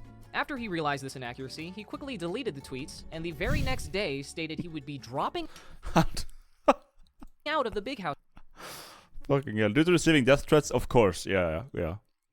When you make one misplay, it's just like, I'm getting death threats, guys. I'm out. Yeah. No. And these were later attributed to Hax because of the timing and how he also mentioned he wanted to attend. Last week when I issued a couple of statements on Twitter, I had no intention of sabotaging his weekend. I just wanted to let people know how much I miss being able to attend events like Big House and Genesis. Not only did he disavow the harassment Leffen was receiving, but he'd upload a total of 4 more apologies. One the day after he dropped out of the Big House, a video 6 days later. I need to advise my fan base and community to please not direct any further negativity toward Leffen's way on my behalf. Another a few months after that. I'd like to start by apologizing to the Melee community as well as my friends and family for the incredibly selfish and self-destructive course of action that I've taken on social media over the course of these past few years. And most recently, an apology on Twitter and YouTube on May 13th. So I'd like to clarify that from here on out, whenever I make a tweet or any type of social media upload, please don't associate it with that type of hostile environment any further. However, Leffen has never apologized for lying about Hax's apologies, and not a single TO has held him to a standard of truth regarding this instance. So now many people assume that Hax purposefully incited his fanbase to harass Leffen by apologizing. The schizo guy, yeah, the Hax, the guy with like the weird hair is like that's the schizo guy. To him and condemning his actions. How Leffen managed to pull this one off is honestly nothing short of impressive. He said he's been scared to go to every single Smash event since Hax's uploads in June of 2021. But since then, Leffen has gone to 8 major Smash events and attended over 17 in-person tournaments. That's excluding every other game he now competes in. The only thing Leffen is afraid of is not having an excuse for when he loses. Hax is not a threat to anyone, and I think that's blatantly obvious to not only Mikey, who edited that specific statement out of his original ban, but also the head tournament organizer of New York Melee, and also the people who have been around him for the over 22 events he's attended after his conditional unban. But do you know who was actually attacked as a result of online hate? Hungrybox. On January 23, 2024, NYC Melee issued a statement permanently banning hacks from playing in his home city. Since Smash is a fairly unorganized community, decisions like how they unbanned him last January allowed hacks access to different events through a social domino effect. So naturally, the opposite, considering how he was never even fully unbanned in the first place, would mean that his career was now as good as finished. In this statement, they cite 2 clauses hacks violated from their previous agreement by uploading his latest video titled January 2024 Ban Appeal. As the title suggests, it was yet another attempt to appeal his case so he might be allowed back everywhere and not just at a few select tournaments. The first clause states that the banned individual releases no further public statements about fellow community members, which can be considered in violation of COC Rules 2.2.2 and 2.2.3. Well, what are these specific rules in the Code of Conduct? 2.2.2 outlines threat of assault on another participant or any other person, including a spectator, during a match or event. I don't even know why this one is here because it's not like Hacks has ever done that in the first place. You can go through his entire 9-minute video, or hell, every video he's ever uploaded, and not once is there any threat of assault. 2.2.3 states panelists or signatories disclosing confidential information, such as names or information about victims, or other non-public details of cases. Hacks released the full testimonies from the evidence.zip era to hopefully convince people that he wasn't crazy for pointing out Leffen's history of bullying and manipulation, and he tried to further explain how he shaped his perspective. The examples I showed at the beginning were already made public, but these witness statements sent to organizers had never been seen prior to this. But that doesn't even really matter, because these aren't even the rules he agreed to. They cited 2.2.2 and 2.2.3, when really, the original agreement, which is linked in this post, clearly shows he agreed not to violate 2.2.1 and 2.3.3. 2.2.1 is directed and malicious intimidation, harassment, or bullying of any participant, whether by language or content. You know, the whole like rule thing, I think we're just gonna, yeah. Here we go. Thus making speaking up about his own abuse a punishable offense. That's not counting clauses 3 and 4, which further outline he is not allowed to appeal his ban with the undersigned TOs or allowed to be reinstated into organizing groups of tournaments like the Nightclub, which is a tournament series that he created. If that sounds like an insane overreach of their power and like a really unpopular decision, don't worry, you're not alone. Melee players and creators like Simple Flips, Player Essence, and Omni voiced their disapproval in staggering. How the fuck? He makes a tournament that gets banned from. That's insane. The NYC head TO tried to reduce the backlash on his highly unpopular post to a simple mob of technical stans. While I am a fan of Omni, he is neither a technical stan, nor am I bigger than him, Player Essence, or Simple Flips. There were also several Melee players who very much do not like me, who were incredibly outspoken about this decision. Your attempt to frame me as the overlord responsible for all of the negative engagement is just a cheap way to scapegoat me, remove any agency or sense of individualism from your own community, and invoke tribalism because technicals equal bad. But don't worry guys, he later updated everyone with his own personal explanation for why permanently banning hacks was completely justified. I'm certain this will be a lot more convincing. There was no concrete path on a national level for hacks to follow to get unbanned. That's the problem, isn't it? If you get indefinitely banned in Smash, which is about 90% of all bans, you might as well get permabanned, because the TOs are so dysfunctional and adverse to conflict resolution that they'll never fully allow you to reintegrate, especially if it means that they might get any form of backlash. You guys realize that all of these TOs are fully capable of getting together when they want to remove someone from the community, right? So why is it so difficult for them to do the same thing to help give people a proper second chance? Could it be that they're only interested when it could negatively impact their image and they aren't actually invested in the betterment of anyone that gets banned? Nah, that can't be it. Do better. That's our motto. We're the good guys. Don't fuck up once though, or you're gone for life. You know, I was actually looking into it, and the Splatoon community has almost a carbon copy of the Smash Code of Conduct. Yet every time I see a statement released by them, it is usually accompanied by a specific date and duration of the punishment. This is not the case with Smash. Almost every single ban is an indefinite ban because TOs are either incapable of defining a proper length or they don't even understand their own code of conduct. Splatoon has the same code of conduct, yet they are able to apply it in a very consistent and efficient manner. I don't understand what the problem is here, genuinely. I do not believe Hacks himself encourages the threats or harassment against others, but whether intentional or not, when your consistent actions have consistent consequences, it is up to you to correct that or to plain stop those actions. The head TO of New York Melee is saying that even though Hacks does not endorse the behavior whatsoever and actively disavows it, because random burner accounts harass Leffen whenever he discusses his ban or apologizes, it's his fault for discussing it. So it's not actually his actions, but someone else's. And he genuinely believes this is a valid criticism. I need to advise my fan base and community to please not direct any further negativity toward Leffen's way on my behalf. If someone decided to dedicate a terror attack to this tournament organizer every time he ate a bowl of cereal and then shout him out on Facebook Live, I guess his consistent actions would have consistent consequences and he should go to fucking jail. However, that's obviously not the case because that would be fucking stupid. And fuck you, dude. Wow. Fuck you.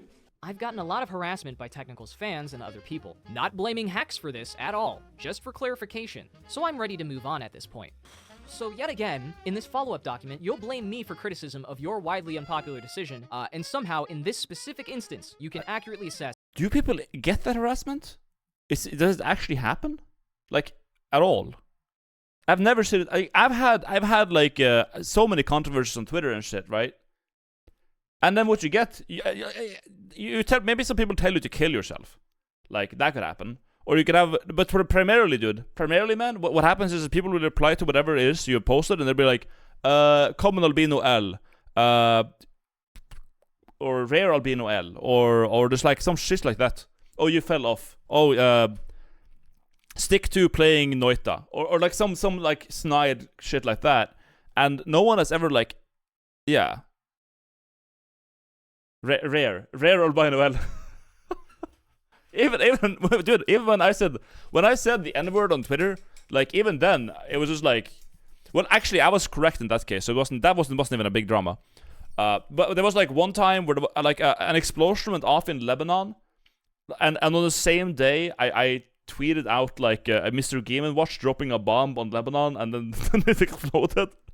And I thought that was really funny, and it was really funny. But some people did not think it was really funny. But yeah, and in that case, I got a lot of people like mad at me, and you know the usual and all that. And it's like, well, you just turn off the phone, and like, yes, it can be stressful and it's difficult to deal with. It's you know, it's not like someone is harassing you or threatening, and even if they are, it's just a guaranteed an empty threat. But I've never had that.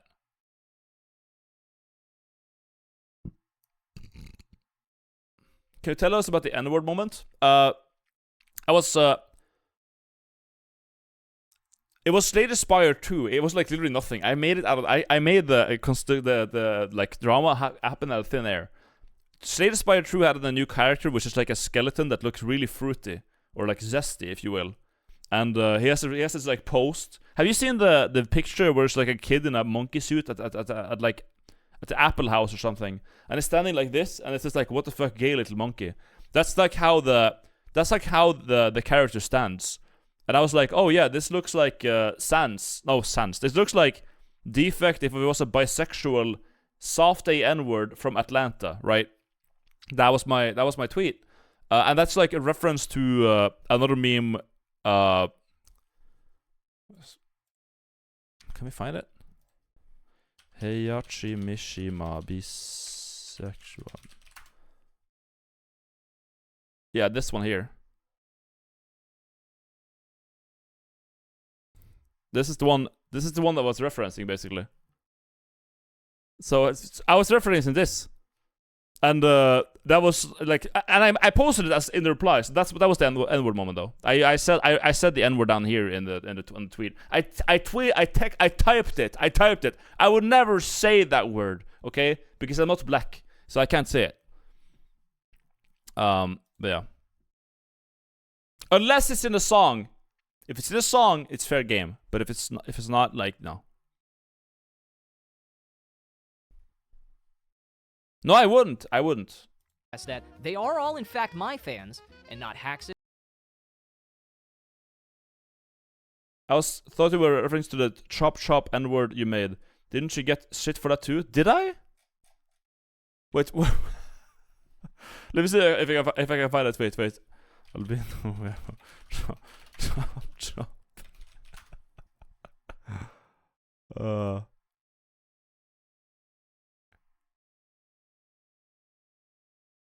What? I agree, Mr. Bino has tweeted everything that I've.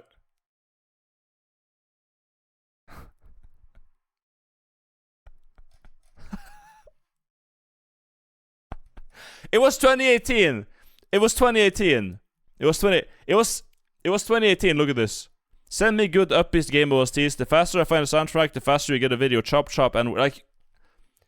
Yeah, did I get shit for that? 500.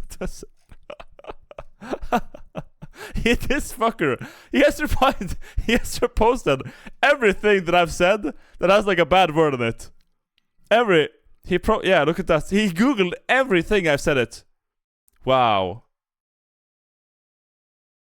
You little asshole. Little asshole. Well, oh my god. Well, my fans hate me, man. A real albino fan. Omnis, simple flipses, player essences, franchises, two saints, or I don't know, an individual with their own fucking agency and ability to form an opinion. You realize I've been arguing with Leffen since before Hax's video. It was a joke, so who cares? It was literally 2018, dude. It was 2018. Everyone said it back then. Right? So how did your team successfully manage to analyze and identify over the course of this entire back and forth who was a fan of who? Honest and mature response. Okay, I agree, Mr. Albino. If you're watching this, suck my fat nuts. Suck my fat fucking nuts in your throat and lick my scrotum. You little scat dog. When they were shitting There on we go, Leffen. that's my response. The answer is you didn't, because you're just making shit up, guessing where it's convenient, and then using it as a justification to ban someone for something they didn't actually do. I just want Leffen to know that despite our differences, I respect him a lot as a competitor, and I'm sorry for ever projecting that type of negativity onto his name. Fuck you, dude. Wow. But that's not even the craziest part. Who They didn't is just that? Is that permanently isolate Mr. the guy with mental issues from his social circle for wanting to call out abuse, clear his name, and then use him being upset to justify it. Willie There's P. a whole other group attempting to financially bankrupt Hax at the same time. And you'll never guess who's involved.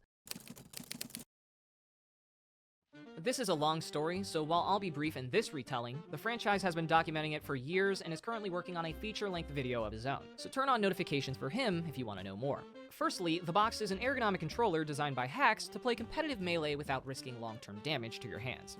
The box changed my entire life by allowing me to do the one thing that I have an unwavering passion for, which is playing melee. During its production, he hired a guy named Steven Casimir, who would be in charge of hardware and production. His father owned a factory, so the partnership couldn't be any more beneficial in getting the box into the hands of eager customers. Unfortunately, Steven sucked at his job. There were so many delays on the second run of box shipments that Hax and the team were attempting to fire him from the project. But the hardware wasn't the only issue. Steven somehow had full control over their company's finances and refused to initiate money transfers that could assist in production efforts. Hax also had most of his money invested into this account, and so when he got sick from COVID, Steven still wouldn't even allow him to withdraw funds for medical costs. With all the issues coming to a head, Steven and his father tried to make the inevitable severance as financially beneficial as possible. By allegedly threatening Hax with over $100,000 in unapproved manufacturing costs not previously reported to him or his team, they managed to get him to agree to a list of demands. 1, that Hax would pay Steven $30,000. 2, the parties agree to a non-disparagement agreement. 3, the parties agree to a mutual release of all claims they may have against one another. 4, the box intellectual property developed by Hax would belong to all parties, which will become obvious why shortly. And 5, just saying that Steven will forfeit his shares and leave the company. By now, you've probably recognized that most of these screenshots appear to be from a legal document. Well, you'd be right, my perceptive friend. That's because Steven would sue Hax after leaving and starting his own company with a completely original controller by the name Frame 1.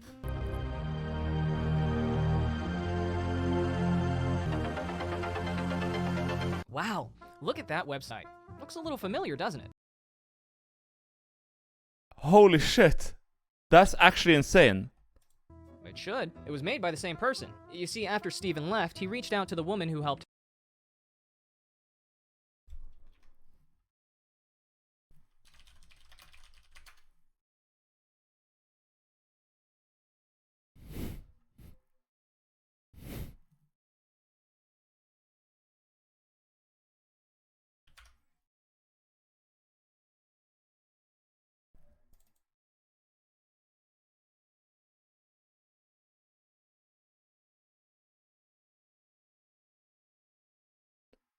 Is his dad Brendan Fraser? They look the same. It's actually time travel Brendan Fraser. He's back.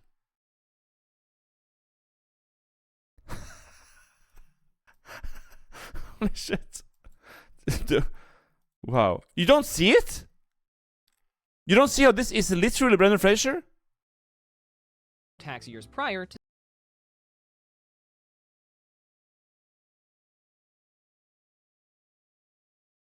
It isn't. What?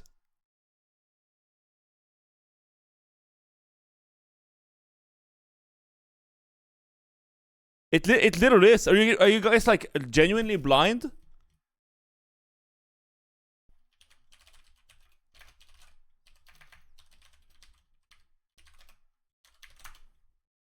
See, I get a picture of a young Brendan Fraser, dude. It's literally the same person. 100%. 100%. It looks just like him. The eyes, the mouth, everything, dude. To see if she'd be interested. Okay, maybe this guy has a much better jawline, though. A much better, like, he just doesn't look. Yeah. I mean, like a more feminine picture. In developing. Brendan is so much more handsome. Yeah, but like,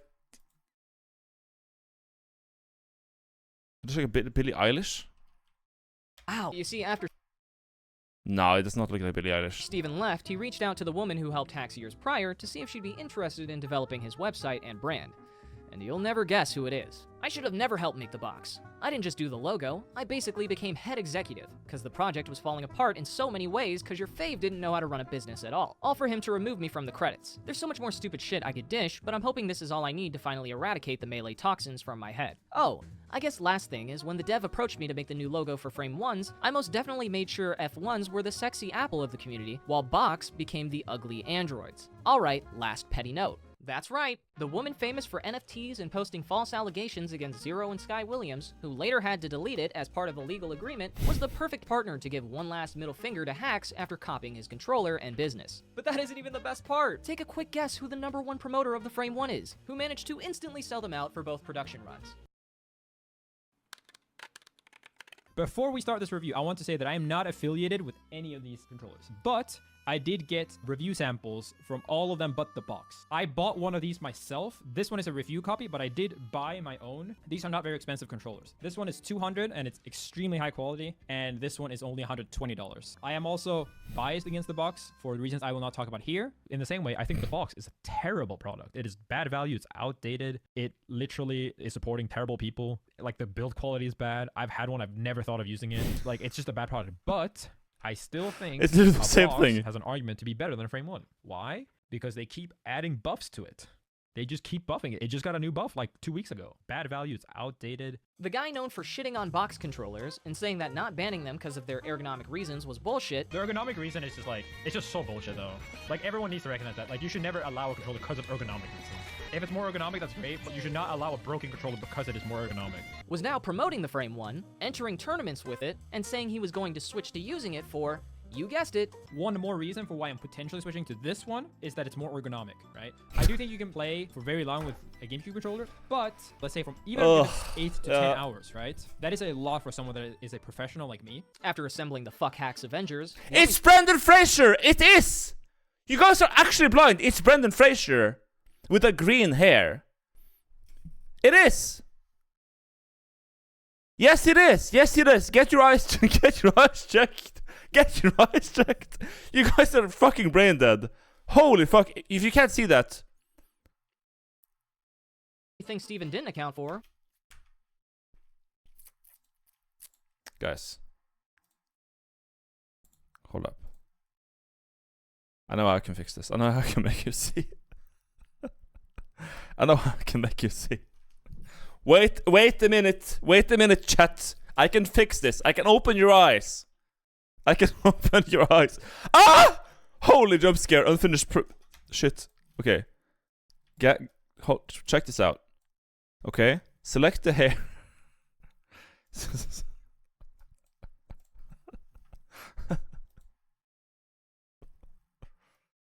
Okay. There.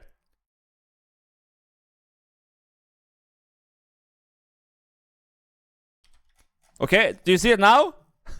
Is that better? Is that better now? What do you think? It looks just like him. It's the same person. It's the same person. Wait, there's the video. It's the same person! Oh, wait.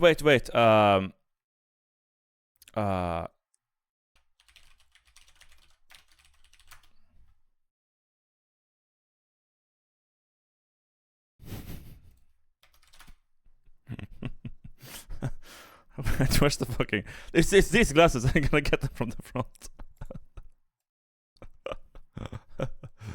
Ugh.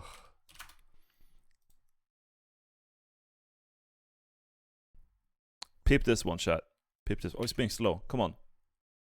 Go fast. There we go. Background removed. Bing. Wow.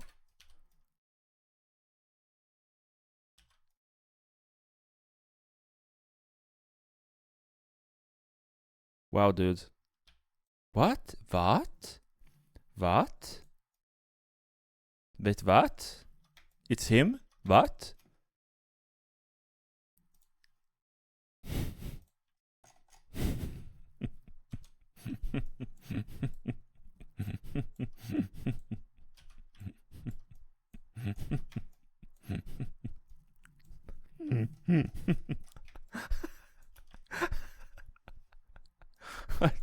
Wait.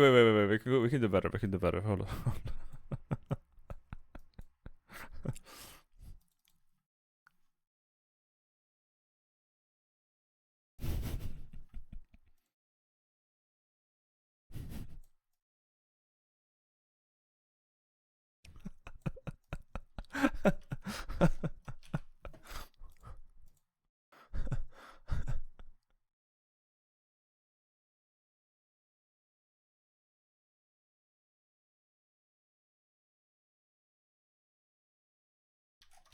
Whoa! What? What?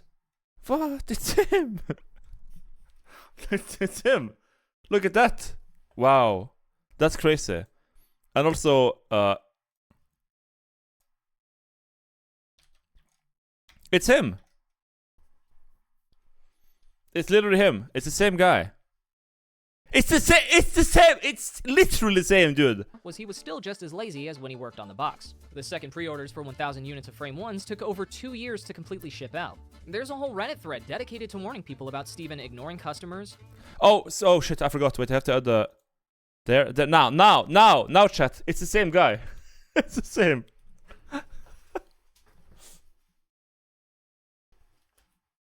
That's him.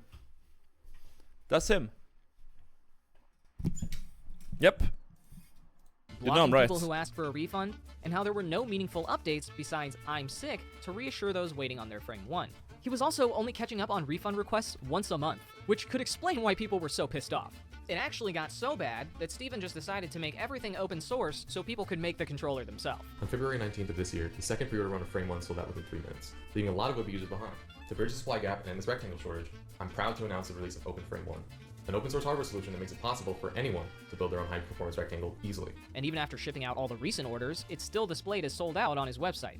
You know what isn't sold out? A box. Guess it doesn't matter how sexy and appealing an apple is when they're never in season. No, Tech, but none of this matters. Hex is still putting out videos, and he broke... Can you... How do you make a jawline bad? No. I don't know how to do that. I'm not that good with... consistent and keep him banned forever. Yeah, that's because he hasn't actually been unbanned for over 3 years. They let him go back to what? A couple tournaments 2 years later on the condition that he couldn't publicly defend his image after everyone used that time to call him a mentally ill schizophrenic who attacked Leffen for no reason? I mean, the first part...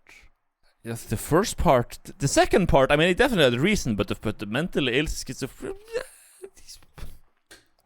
With the promise of maybe being unbanned at some undisclosed time if he shut up long enough? Yeah, but shame on him for complaining, right? Using his response to an unjust punishment to then validate further punishment is nothing short of cruel and completely lacks any kind of empathy. Nobody here changes his entire face. I just changed his skin color because he was brown.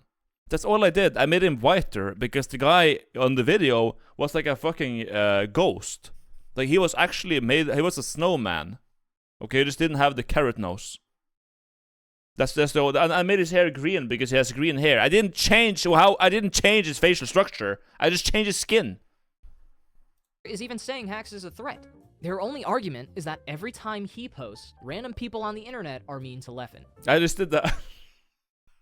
I'm just when I'm the Yakub of Photoshop. I just make white people. I create white people like it's a fucking potion in Photoshop. Yep. You put it on my resume. I put it in my Twitter bio. I am the Yakub of Photoshop. It's real. Every time Leffen posts, people hate Leffen. How is that fair? do you really think these rules are applied on an objective basis? In the case of Kenso alone, Leffen explicitly violated 2.3.3 of the Code of Conduct regarding repeated unwanted and unwelcome advances of another participant, primarily through online means. Why'd you follow me? So you can fucking follow my fucking tweets and attack me every fucking time I fucking speak about Chip? As far as 2.2.1 for directed and malicious intimidation, harassment, or bullying of any participant, whether by language or conduct, every time Leffen has insulted people, called them shitters, illiterate, disgusting pieces of shit, or even outlined reasons to hate them, he has never once been reprimanded or forced to face the consequences of these so-called rules. Leffen is a consistent asshole to everyone, not just hacks, not just in Smash. Legitimately, every community he's crossed paths with, he's managed to start shit one way or another. Do I think he should be banned for it? I mean, for consistency's sake, it's arguable, but ideally, no. I don't think people should be banned just for being assholes, because one, it's not a crime, and two, that just leads to boring communities where everyone is a self-righteous loser pretending not to be an asshole, while they insult you to prove how moral and correct they are. No, I think they should just play the fucking game. But there's only one group who isn't big enough to put their differences aside and come together as a community. They'd rather do what they claim Nintendo has been doing for years, and strip away your right to play the game simply because they have the power to do so. Nintendo reserves the right to destroy your life's passion, destroy your 17 years of work, destroy your favorite thing to do, the reason you met all your friends and future friends, the friendships that you made in the past, the money that you made to grow up. We reserve the right to get rid of all that for you. Nintendo is not possible for causing you depression or regretting all of your life decisions up to this point. We may update these guidelines, so on and so forth. Mikey actually saw this tweet and responded to it, but he didn't respond in the way that you'd imagine. He actually only replied to some random person in the comments by bringing up the fact that we both have each other blocked on Twitter. Then he deleted this tweet and proceeded to completely ignore the post talking about Hax's well-being. Make of that what you will. Well, personally, I'm sick and tired of it. These organizers need to be reminded that they don't own the community. Melee hasn't existed this long because of a dozen people who were lucky enough to run a successful tournament. It's the love for the game, the people, and what these events represent that truly makes it a timeless passion for thousands around the globe. And that's not something they or anyone else can just sign away on a document. Everyone deserves the right to a real second chance. Not this indefinite purgatory with a carrot on a stick because their life isn't worth your time. That's why, from the bottom of my heart, I genuinely believe we should free Hax. Because maybe if it trends and they can't just sit there and ignore it, he'll finally be worth a second chance. Thank you all for watching. We can all smell it. This has been the Victims of Leffen. If you enjoyed, it's a fun game. Smash tournaments are fun. You go there, you get dicked, and you leave. It's a good time. don't forget to subscribe for more content. But before you go, I got one more surprise for you guys. You really thought I was gonna make a Leffen video without a diss track? We can cut it here. I can't. No. No. All due respect, I can't. I never. It's nothing personal. Oh, what is that? The guy who plagiarized Box and made his own thing? What? Oh wait. Oh what? It's photoshopped Brendan Fraser. I never would have guessed. Huh. Wow. I guess they are very similar, huh? Wild. That's crazy.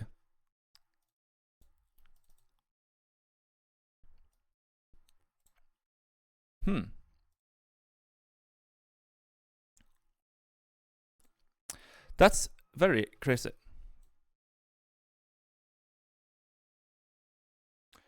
What do we play if you want to play games?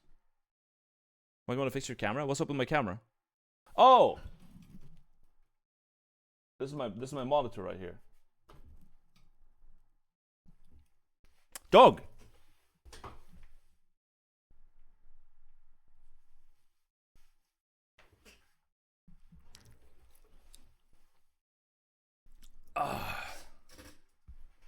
Play Dota? I don't want to play Dota. I'm so glad I have fucking camera view right now, because I opened Steam and I'm getting like hentai game recommended on on the front page. Fucking hell. No, I don't think I'm gonna play Dota 2. If anything, if you're gonna play a game like that, it's probably gonna be Fortnite. But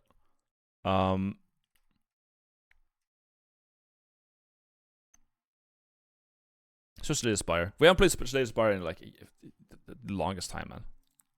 It's been so long. It's been so long, dude.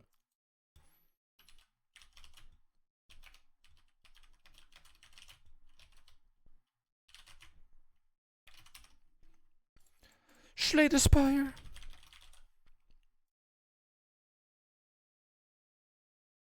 Yeah, Smash community seems like it's got some problems, man. Nothing new there, but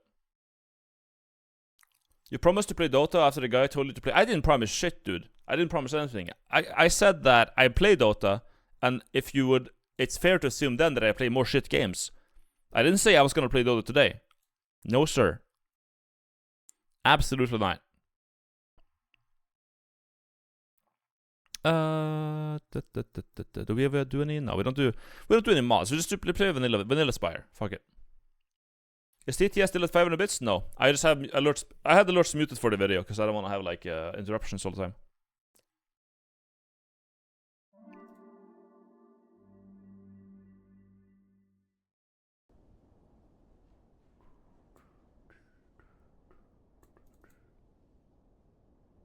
Here we go.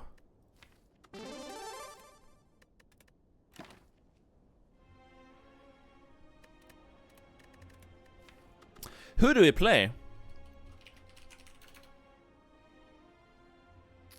Beat Act 1? Yeah. Or no?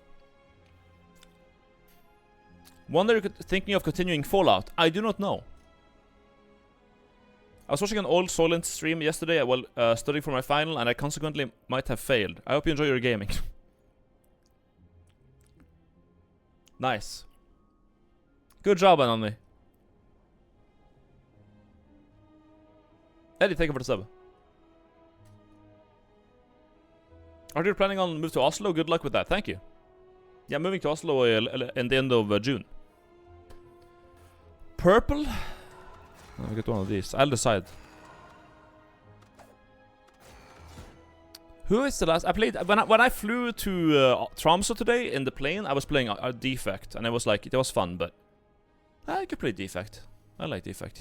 I think he's my favorite. Yeah. Defect and Ironclad are fun. I played so much Watcher that I don't want to do that. I think maybe Defect.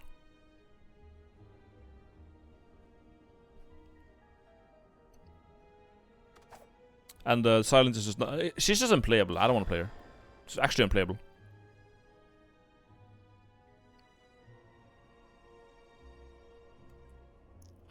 Arch has been a long time. Nah, I wouldn't. Has it? I don't know about that. Is the hero command something you made because the N-word tweet? What N-word tweet are you talking about? Which one? It was just from the Leffen video. It's just a meme.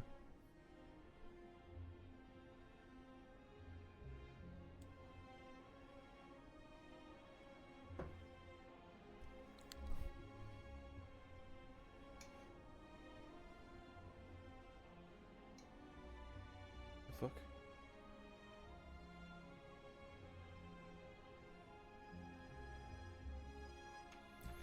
Anyways.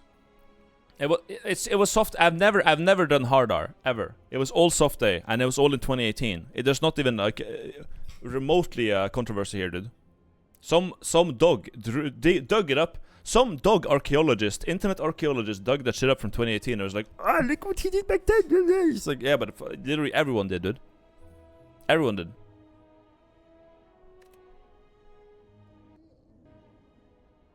Boo boo boo boo. Dog shit. Epic. Decent. Actually, Commodore Leak is good. 2 elite? 2 elite max. Yikes. This is actually a really good way to start an elite, and then we do 2, then like it could be burning. It could be burning actually. But burning we only get 1 elite. That's ass. No, never mind then. This would be double. We don't want double shop.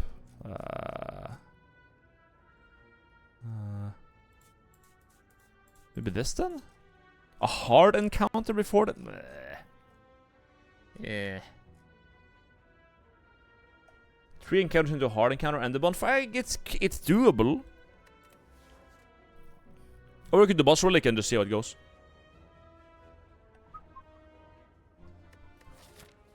Boss relic could be funny. But it would definitely change how I play this act, depending on what it is. Well, kind of. I actually know there's like one good path here, I guess. I pray to Allah daily for your downfall. Bless RNG.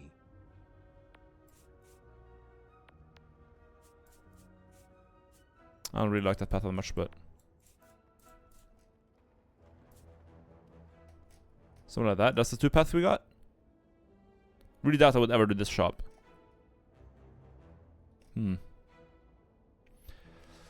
We could do like go right if you have a potion, go left if you don't.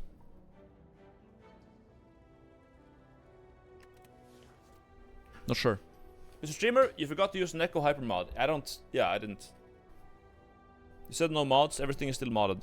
Yeah, I don't, no content mods. Nothing that changes the game. So for example, I have a mod that is like colorless master reality, or chimera cards, or biomes. I'm not gonna do any mods like that, but convenience mods for streaming like this, I will obviously always use. Obviously. But Common Relic or Boss Relic? A Random Bear is fine too, actually. This is a decent, like, top, just, yeah. One of these 3. Rare card. Common Relic is, I'm a big fan of that.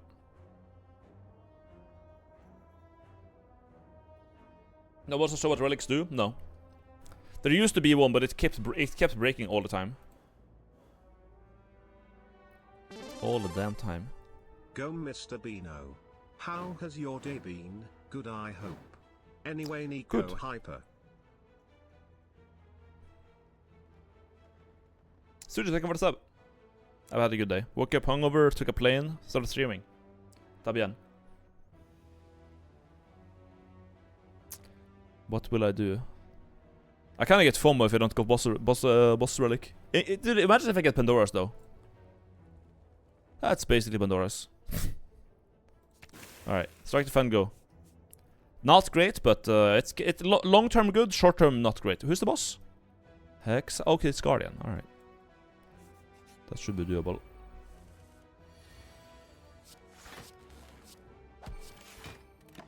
Based. Now the cast wins. Good.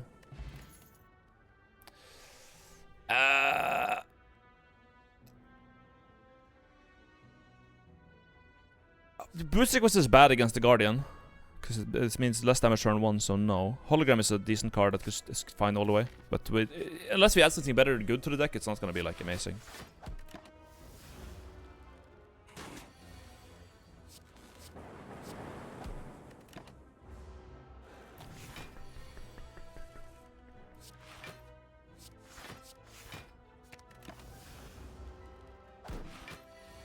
Yeah. This actually went really well.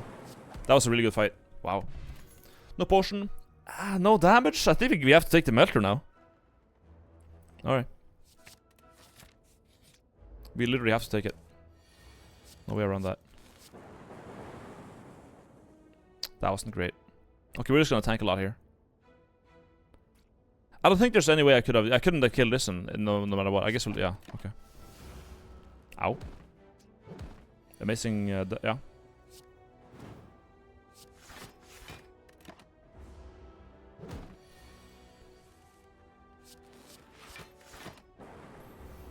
So we have to talk about the Brendan Fraser twin. Okay. We're done with that. We're done with that. A smoke, that's not a good potion, is it? Sweep. Going into a shop, I mean. Okay. Going right into a shop. Sure, we can just do this path then. Here we got a claw. We got some relics I'm not gonna use probably. Let's do that. Master Stride is fine.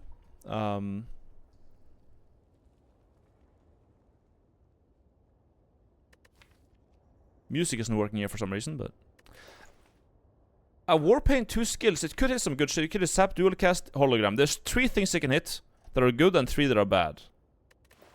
That might just be worth it.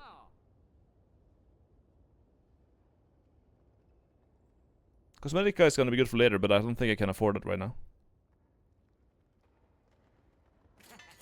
Wow. I can't believe my game crashed, dude. I can't. Double. Wow. Fuck that. Fuck you. What a scam.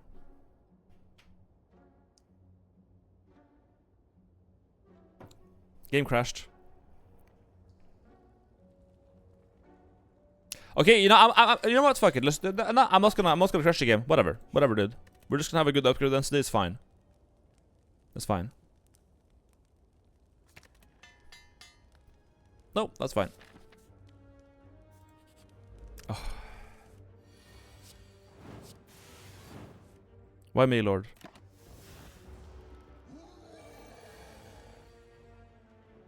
Do we have to smoke here or what?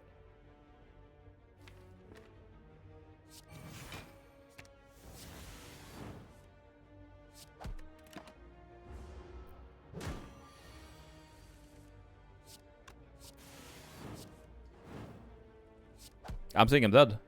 It is. I think I have to smoke. I can't play. I can't fight him. This is gonna be such a shit act 2, man.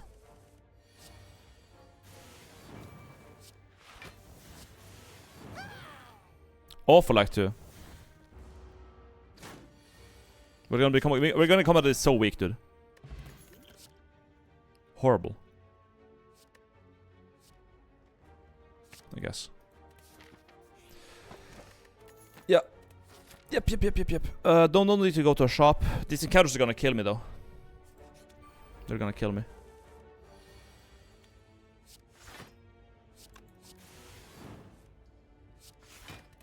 We're gonna get slayed.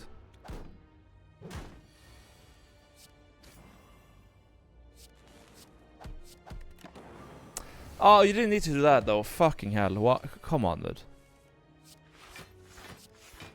God.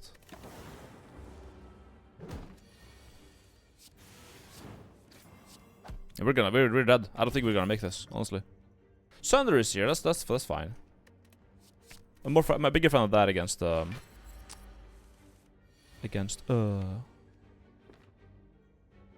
should I set up? Melter start is good. We could use a forge here, honestly.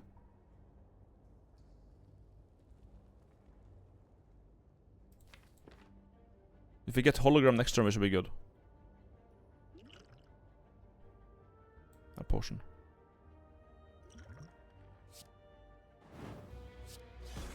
Don't go to hologram. Okay, thank you. The hologram there is good, because then we can, fortunately, yes, go for the ice. Yeah, take 5. Shouldn't die here.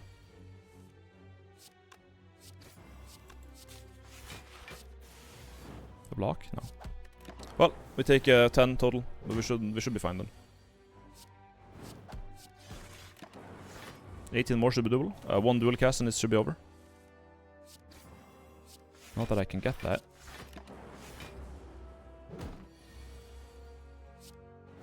Okay. I live. Okay. Okay, it hit that at least. But now we have 8 health and 3 encounters that are hard. So I think we're already dead. Okay, yeah, no, that's fine. Okay. Shit. No. This is me dead. Straight up. I'm dead. That was very unfortunate, man. That was really unfortunate.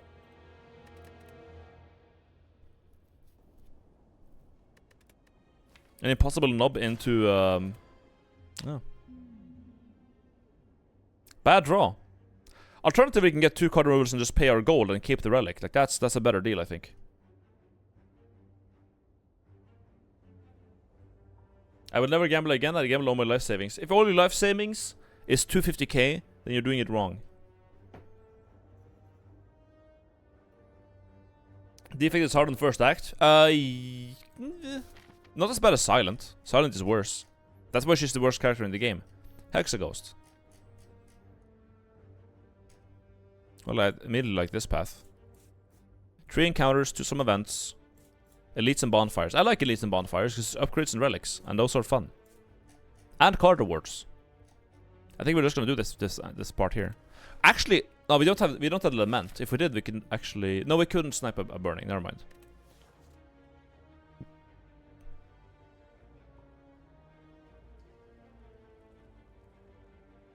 Double or nothing. I think remove 2 cards is fine. We're not gonna go through a shop, so unless these are shops. We're Yeah.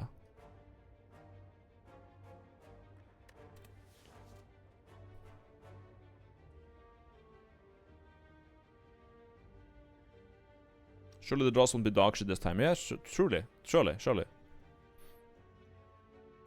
Strike and defend, I think. Second time's a charm.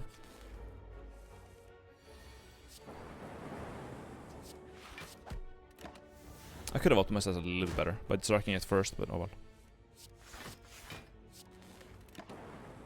Oh well. Let me seek. Let you what? Dog? Goodbye.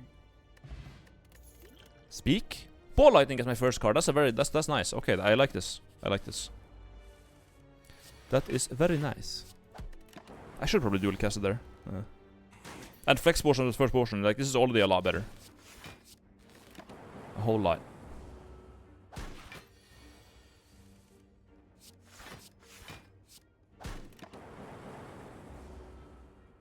I could have killed there. Yeah, whoops, my bad. That cost me some health. Sweep, also good. Sunder, not necessarily the greatest. Repentir is inconsistent. I think Sweep is just always like a decent card to have. AoE. Yeah. Max health buy. More money. Nice.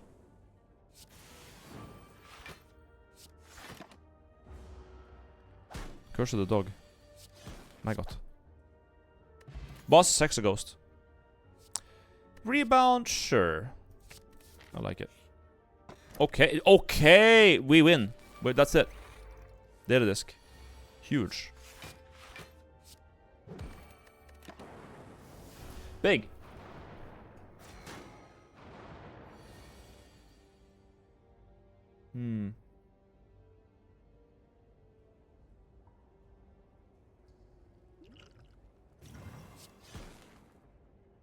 I got all 3 on him? Shit. I could guarantee a kill on the rightmost. But 3?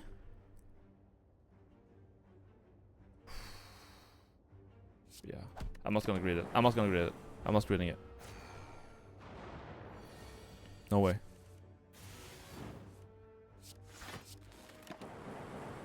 No way.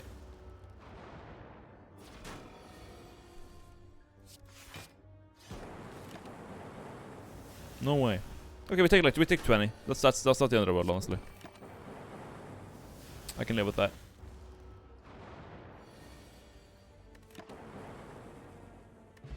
Okay, wow. Synergy too.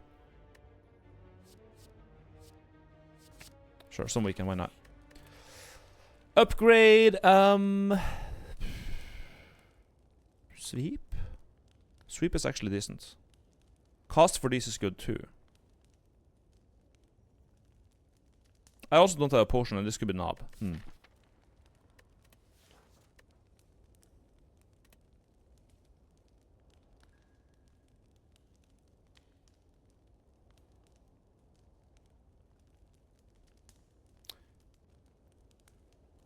Symbiotic is important here. We get a sap and we get that, so I have to ball lightning sap and then I can dual cast a little bit more, because now we have a sap in front, we have a dark after that. So if you make 2, then I can dual cast the dark in front. So yeah. And I want to be able to do that more. So I want to have more orb control right now. Either the sap or dual cast is gonna go up. Sweep mimic is also good, but we just had sentries. I don't think we need sweep mimic that bad right now. For now, I want to have orb management.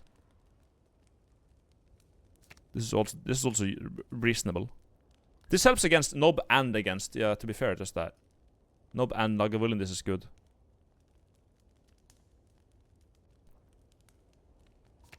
I'll do that. Helps against both the lists. Let me get this one. This is the one where we have the least trouble, so this should be fine.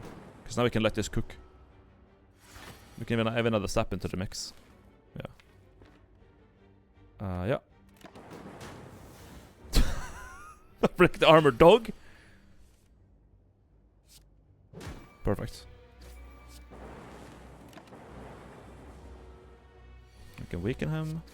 Dual cast this for like a bunch of damage. And yeah.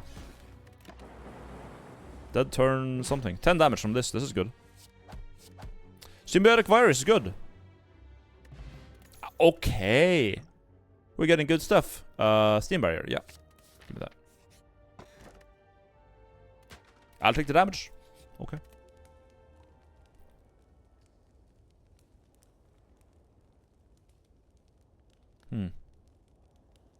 Now I look for this. Now some powers would be nice.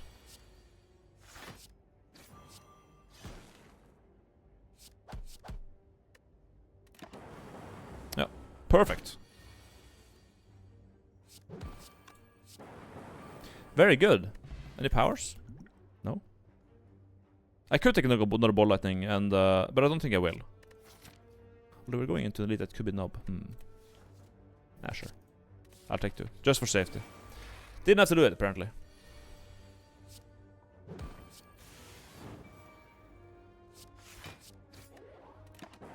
This should be easy win. Take 5 and then just win, I guess.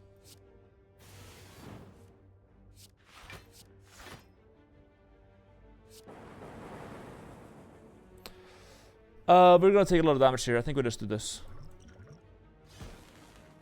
That didn't help. What did I draw even? Did I draw Bane, Ball Lightning, and what? Zap? No, I was hoping for the defend, but okay. Okay. I was hoping for the defend, but yeah, that's really epic. Really epic, dude.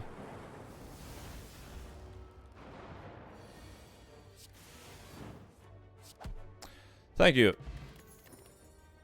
Well, that's power. That's a good one too. Okay. Hexaghost, I don't... Yeah, we could use 21 actually. Fuck the max health. I'll take 21. Oh.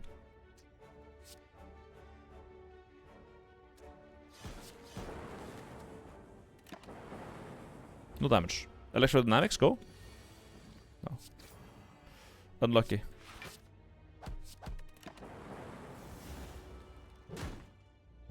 Ouch. There we go.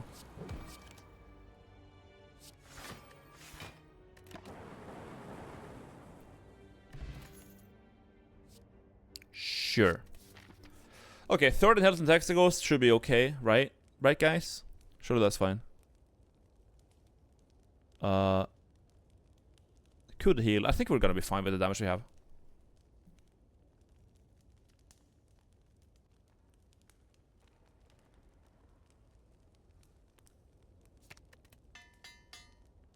I wanna have this upgraded.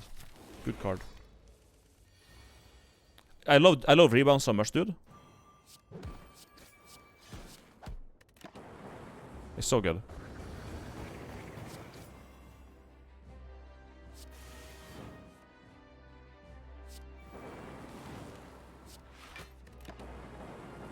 Hey, Mr. Albino, if I want to recommend you a game, where do I send it? Send it on Discord. DMs, if possible. That's where I read the most. Maybe I need a dual cast upgrade at this point.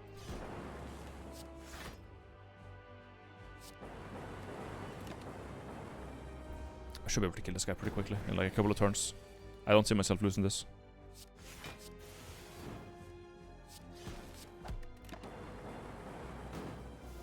I have 6 health left actually, this might be a problem. Weaken though?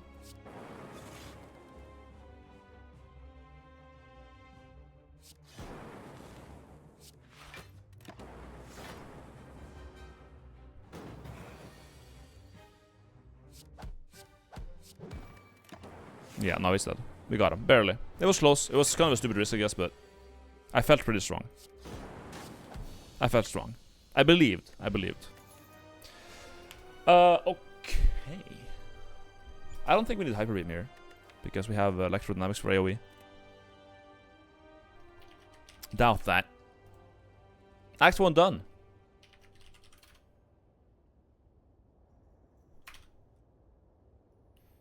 Have you finished Dread Delusion? And if so, how was it? I didn't finish it. I think the game was like a little bit boring. So no.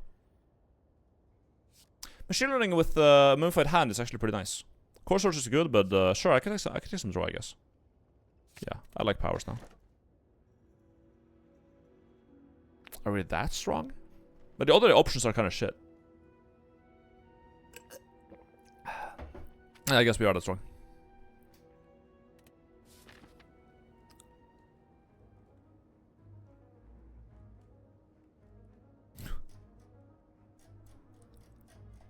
We're going down the path of blood.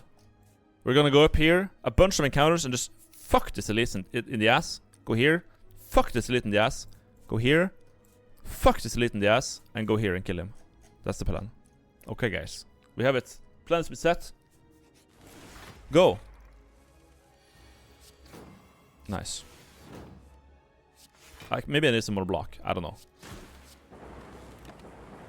A little bit. Don't worry, we're fine.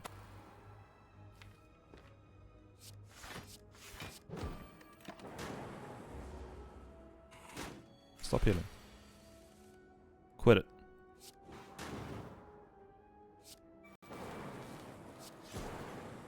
Okay, let's go. Defrag is... Oh, hello. Yeah. I would like some... These are also very good, but defrag, you know. With my deck, it's quite takeable. They're all attacking, which is good, because I can definitely block it. Precisely, even. Perfect block.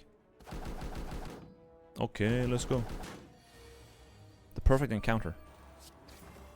Take 6 damage, I can live with it.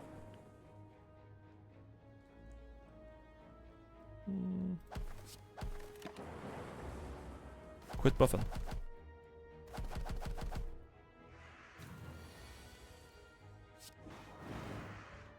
Yep. And we win. Good.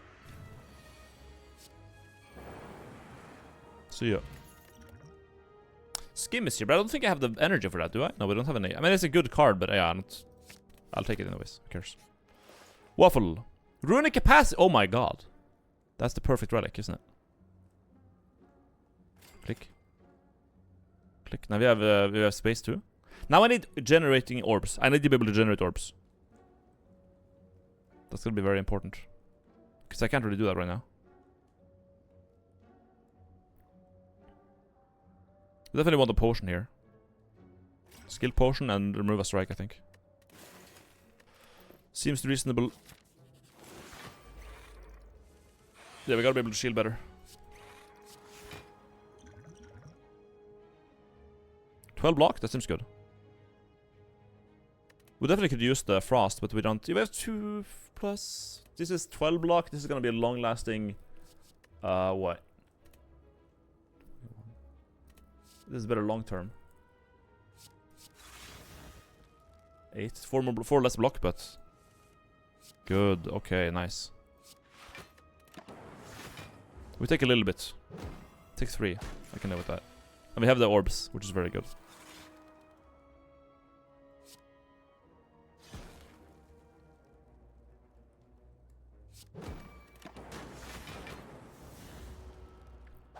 Ouch. Here we go. Now, can I... 18? I want to block that. 6. I think actually I do block it. Okay, that's fine.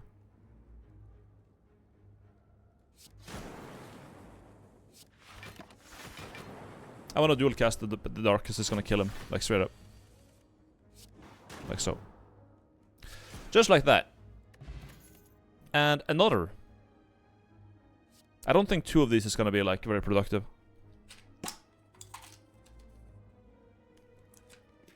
Turbo is good.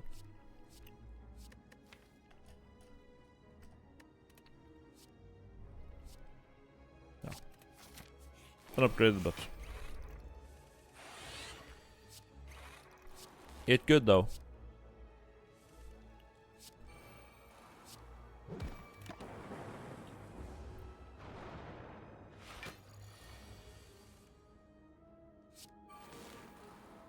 Ouch. Take a little bit. Oh, I can't actually afford that, can I? I gotta do this, yeah. Take 6, I guess. We're gonna take more. That's the problem.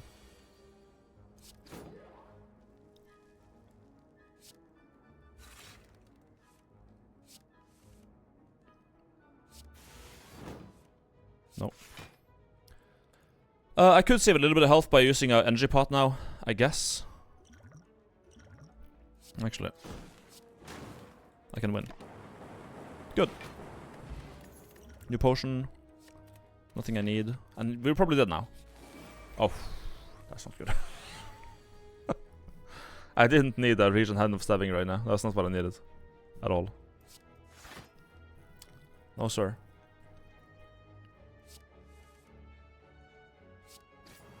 Well, we got a weaken out.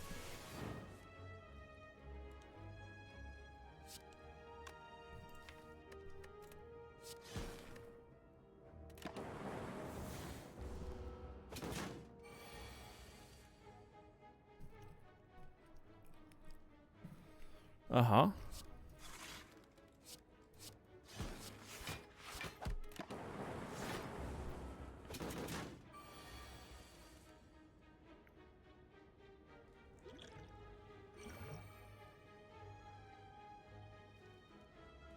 Order. Kind of. Do we double focus?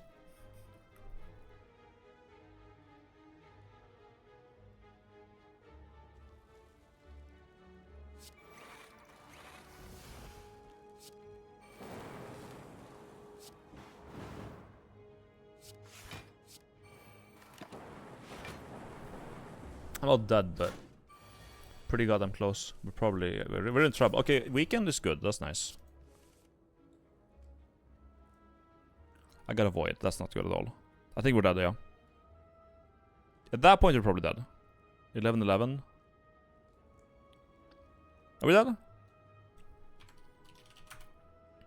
11 plus 11 plus 6 plus 6 plus 6. 40. I need 8 more damage. Yeah, I can. Nope.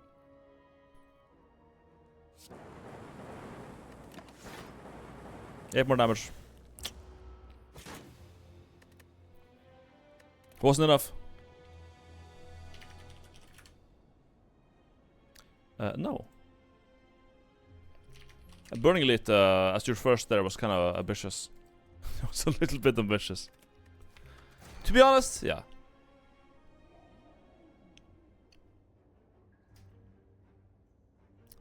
This is probably a boss relic swap.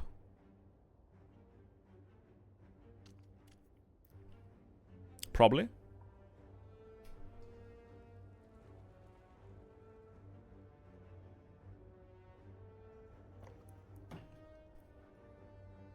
How the game going? What was the 1.5 hour of just chatting? We were watching a video about the Smash community, which was like, yeah, about a player who is just been an asshole to everyone for about what 10 years or something. Just been a complete dickhead and just like just a loser basically for a long time. A hero. Sorry, he's a hero. He's a hero, but you know, some perspective might be needed. It's true. Ever gonna try retry doing Ascension 25? I mean, I already beat it, so no, I don't think so. I finished it. It has been done. I'm closing the bet. I'm picking boss swap right now. Okay. End. Boss swap.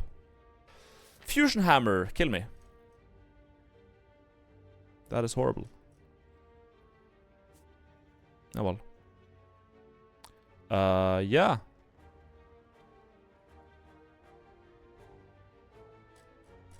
So just avoid bonfires then, huh?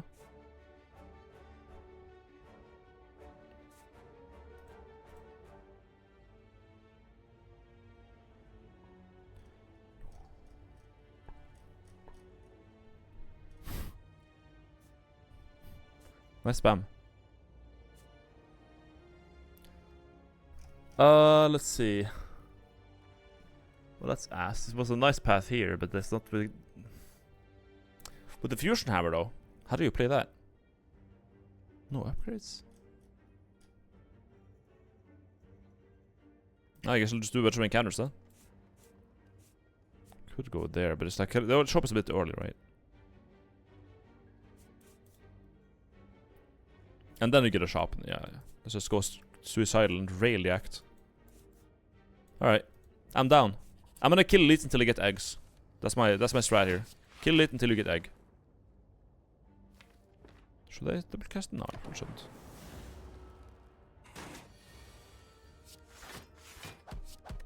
At least we have energy. Great.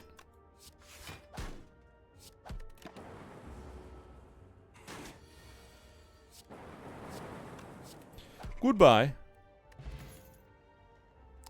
Unappreciated holograms. Oh no. Oh no.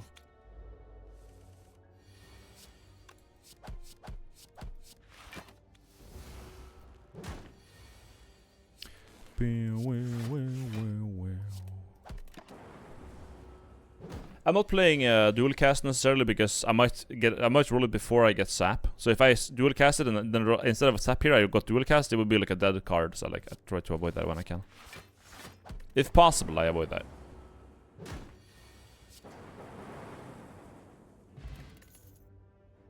White nose is fine. I continuously get the worst events. Epic. Great. La maggot me gusta la vera. Yeah? Thank you for the sub, John. La maggot me gusta la vera. What does that mean? Defrag is here, and unupgraded, mind you, but it's definitely here. It's something. We're dead? Wait, are we actually dead? I'm getting... yeah. Killed.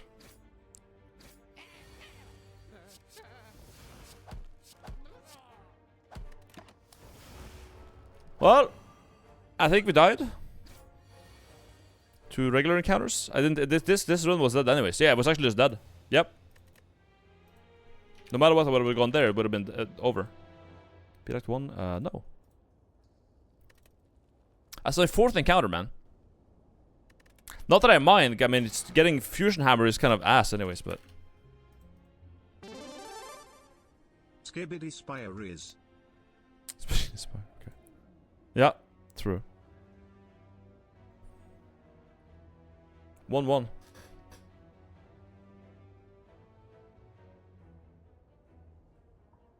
Boss swap fusion hammer, my beloved. It can work. Like it's not GG or anything. It's just like I don't like playing it because it locks you out of doing a lot of fun stuff, which is annoying.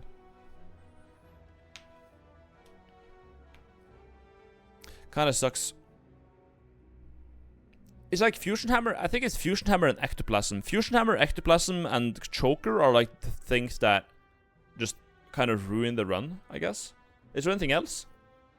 On Ironclad, you have like the Runic Cube, which is kind of shit.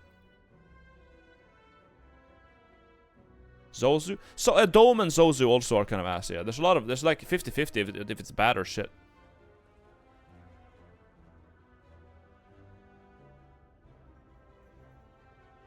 Runic Cube is actually cracked with brutality. Yeah, so like, when you have...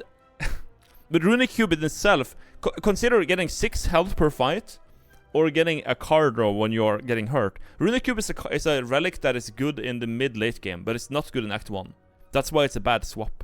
In Act 1, it's just basically nothing. Because you mostly take damage when it's not even your turn. So you draw the card and discard it immediately. You don't even get to play it. So it just cycles your deck and does nothing. For Act 1. But for Act 2 and 3, usually you have like time to have set up like a certain self-farm synergy, or you maybe have brutality from the boss or something like that. Me gustan los hombres. Do you not have the cube removed from the pool? No, I have a Runic Dome removed from the pool. It's just ass. Runic Dome will never appear for me because I think it makes streaming like worse. Key is fine. I'm done with Key. Key is just more energy and sometimes you get a curse, but like you can... yeah. It's kind of bad early, but... Key is fine. We gotta do 4? I guess so. I'll see where I go from there. I'll take it from there. Nice.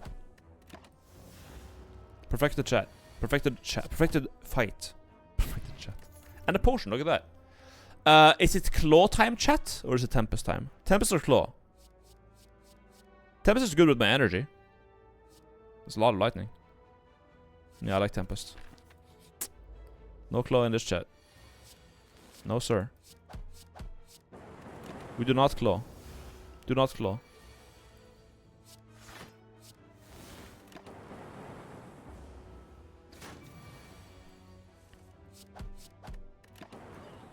I didn't have to take the damage, did I? Nope. No, sir. Oh, a white noise is always good? Hello. Cool.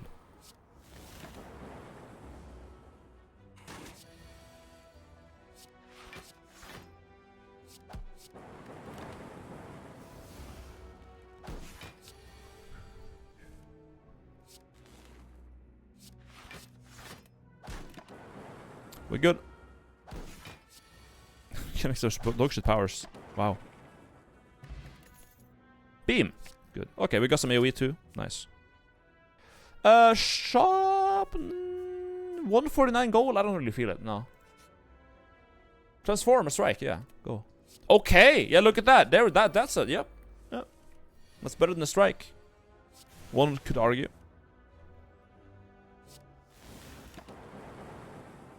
One could say it. Bias ignition is better than a strike.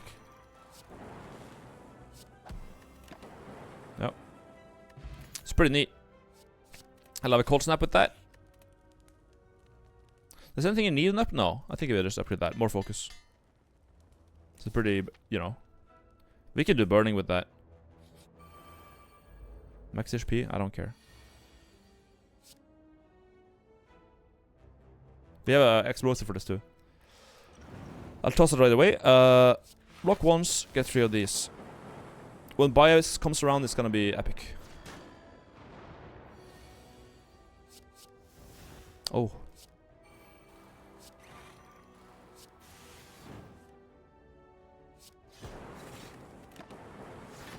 Okay, let's go. Take 10.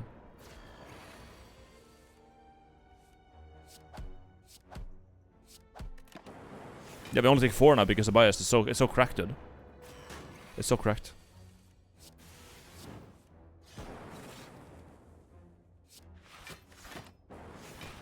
And we win. Yeah. Burning Elite done. Good. Captain's Wheel is nice. Ball Lightning is unnecessary? Yeah, I think it is. These are all unnecessary. Don't want it. Now would be a good time to upgrade either Zap or, well... Dual cast? Sweeping Beam is fine?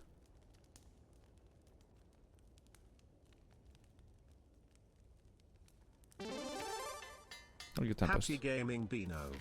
More things. We could take open a chest here and do the shop. We could do that here too. Let's do this one. Big chest. Clumsy. Egg is good. Clumsy is not a bad curse either. Clumsy is the best curse in the game. It just, you know, draw it one time and that's it. Goes away. I think we kill him pretty fast now, so I'm gonna just take this hit. Pretty sure we do. Omelette. We block now anyways. Yep. Got him. Oh, hello, healing. Bullseye, I don't think so. Hello, well, no. Darkness, don't need it yet. Slime, nah.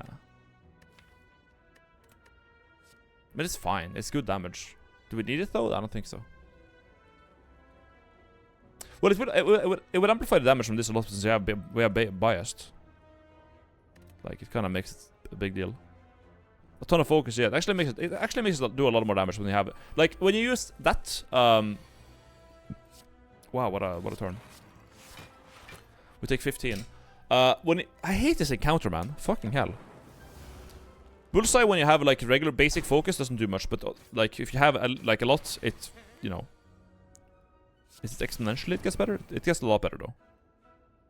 Either way. Some 8 damage now.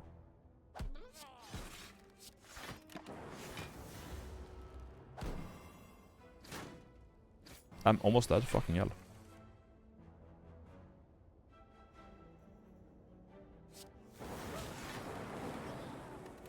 One health.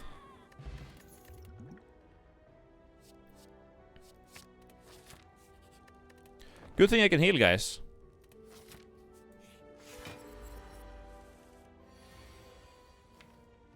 Do you want to pop this yet? Oh yeah, here we go. Now on turn 3 we get this. So as long as I can block this, which I should be able to, it should be fine. Yeah. The next turn we get yep. Good. Now this is gonna be big. Oh wow, okay. Bullseye kinda good though. Bullseye kinda good though. Alright, yep. I don't want fission. Absolutely not. No. A capacitor is good.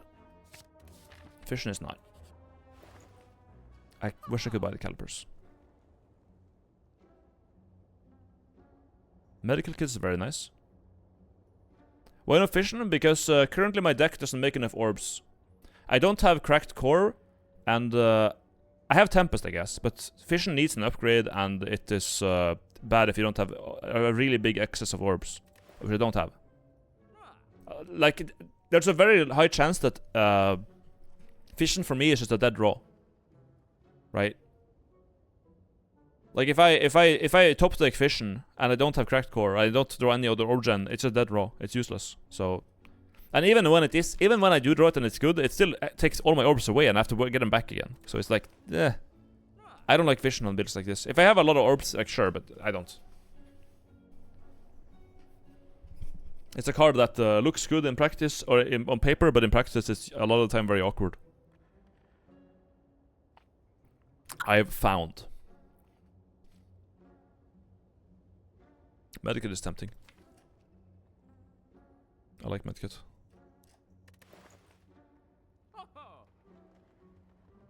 Didn't know Flash of Steel is much better FTL. It is. This is way better. This is 6 damage, and then if this is 6 damage and draw a card straight up. So it's like, yeah. Do we want that? It's not like, nah. I guess with Ink Bottle, like, potentially, but... Recursion or Medkit? I wouldn't buy an upgraded Recursion. I think I can wait for an upgraded one or just not take it. I don't have any... It's not like I do Dark or anything. It's just like... With Lightning, Recursion isn't that useful.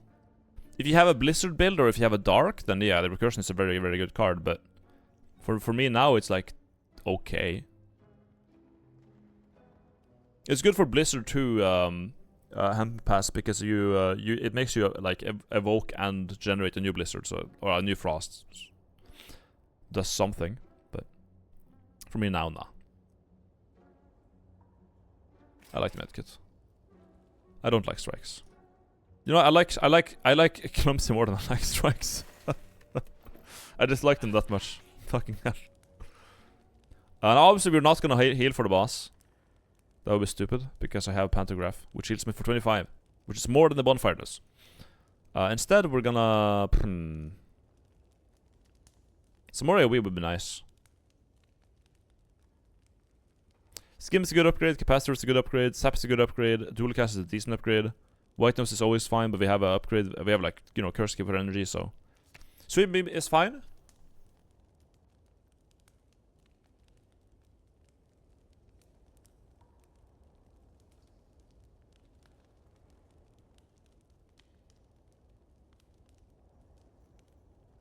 Upgrade Sap. I shouldn't. Well, yeah. Tempest is one time.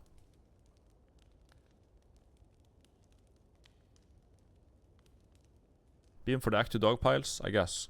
It helps. It does help for sure. Yeah. 3 more damage. That goes a long way. I think I'm gonna have the card draw. For now, I like finding cards. Bullseye and yeah. Okay. I think he won. Go me go hyper.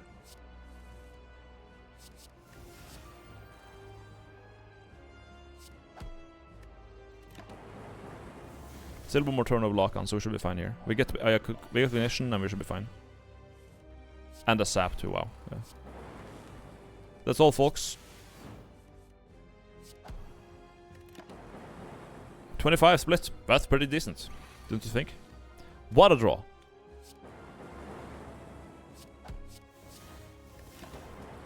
Yep. That was a fight. Wasn't it? Got him. We already have machine learning, right? No, we don't. That was the last one. Meteor strike is kind of a meme. We don't have. Well, we have 4 energy. We have 4 energy, dude. We got 4. We're actually very close to doing a meteor strike, man. It doesn't go super well with biased though, but I can see myself using it. Like it's only 1 more energy and I can use it. If we get like now a coffee dripper, I can always play it.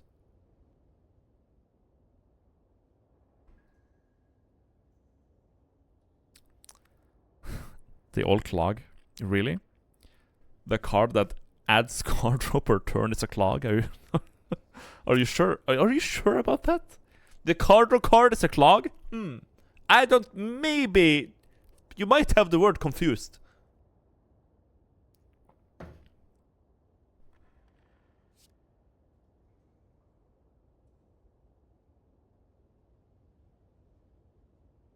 It will be Sosu. I like machine learning. We just updated the scheme. I feel like for now we should be okay on the card draw end of things. And we can get a meteor. The question is, can we afford having this as a curse for a little bit? What's my curse tolerance at? We have clumsy, but that goes away after 1 cycle, which is fine. The sap needs an upgrade, I feel like. The strikes needs to go away. I would definitely take an empty cage right now, honestly. Just get Snecko Eye. Oh, that's what I like hearing. That's the words of encouragement that I needed, because we're gonna pick Meteor Strike and find a Snecko Eye. Okay, I'm gonna go take a bathroom break. Hold it. Kill me. I don't like what I see. I don't like it.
This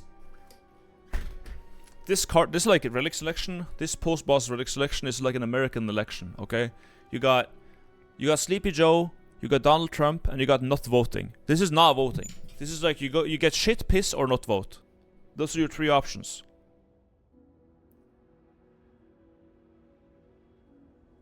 I hate all of them.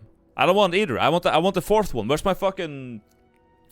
Where's my fusion core? Where's my inserter? Where's my coffee dripper? I want my cup of tea. Speaking of, I forgot to get the coffee today, and I'm dying because of it. BRB, I need to fill water.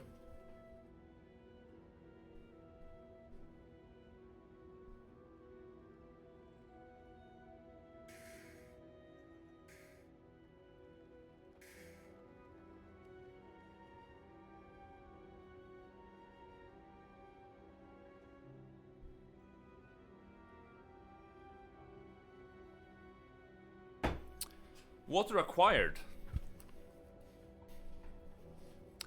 I guess color is fine. The other 2 are bad. Cracked crown is horrendous. And yeah, cracked crown is horrendous. Philosopher's Stone is suicidal. Sliver's color is decent when I need it, I guess. It's fine. Color is decent.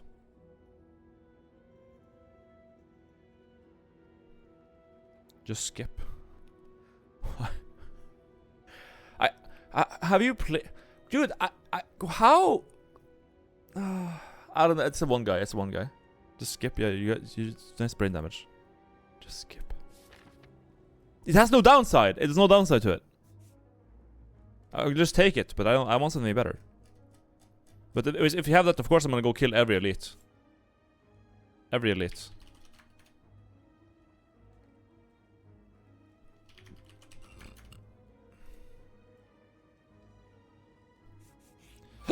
All of them. They're all getting slayed. We already do have energy relic though, yeah, okay. There is that.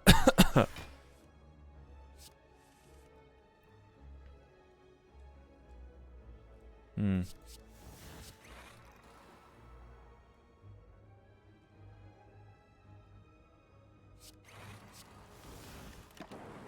You don't really, yeah. I think a turbo would be in order right now.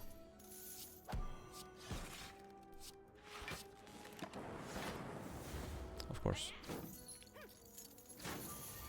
I could also potion, I guess.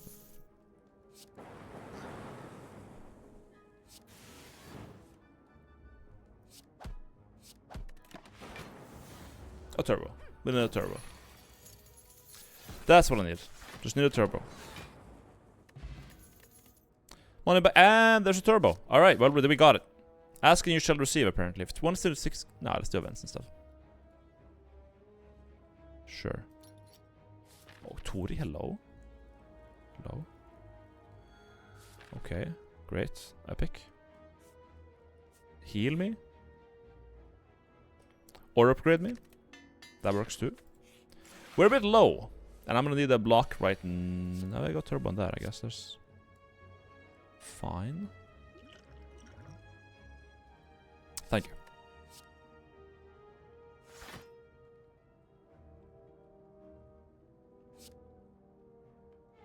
I do kind of want to... I don't want to take damage. It's tempting to play this, but I don't want to take damage right now.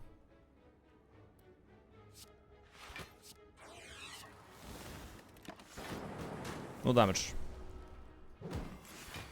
I don't want to die.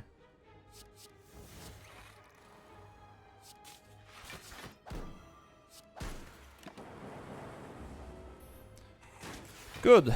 No damage. And he's basically dead, I think. Yeah. More or less. Yeah. Goodbye.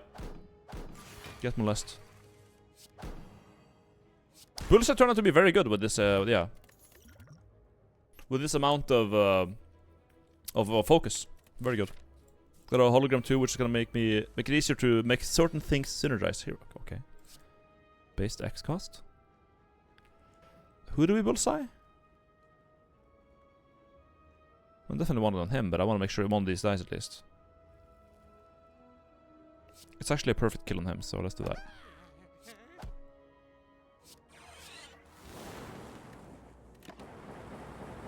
Oof, almost. 1 damage. I live.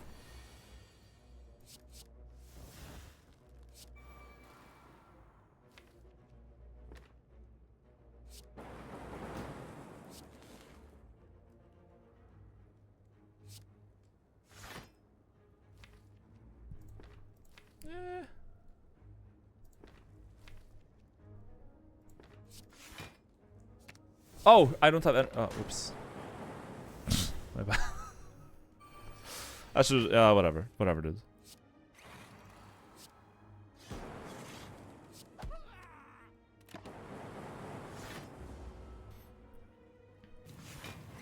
Never give up. Oh, hello.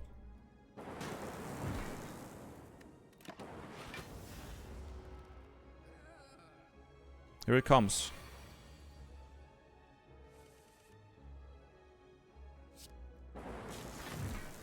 Good. Good. Dual cast looks like testicular torsion. That's because it's what it is. Essentially, if you have like any sort of dark orbs, it kind of literally is that. Hyper beam kind of would work, but Shift Beam Plus is probably better for dealing with AoE right now, I think. I could take one more. Sure. I kind of rely on the focus for a moment, so. Yeah.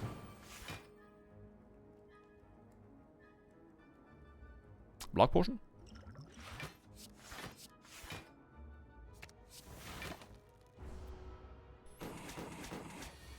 Ah.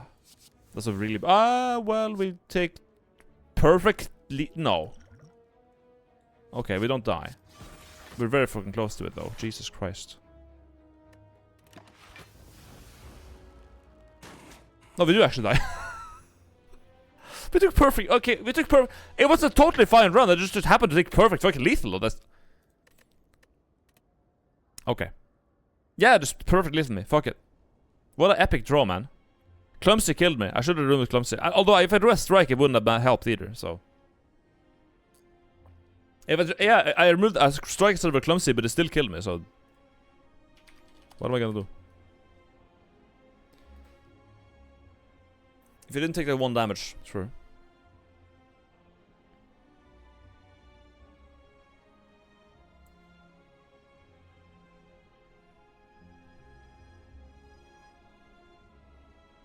When doing Tempest. What? It was meant to be a claw deck. Yeah, claw deck with red key start. That's a very... Yep. No, you're right, you're right.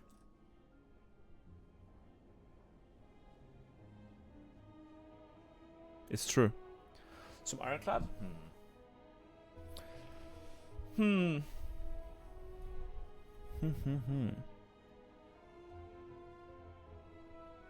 Perhaps.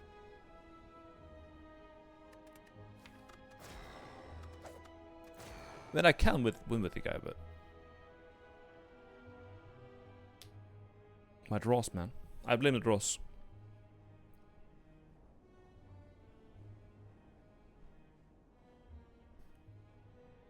It's unfortunate. Snake Plant does that, though. Act 2 Snake Plant, you just get checked. But I had like I think that's run... Here we had a very bad block plan.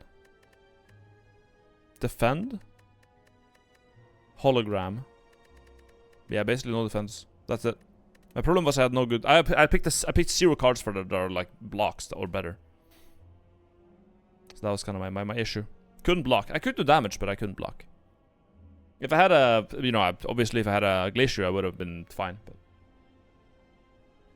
You don't always get a Glacier, do you? I don't feel like playing Belastro now.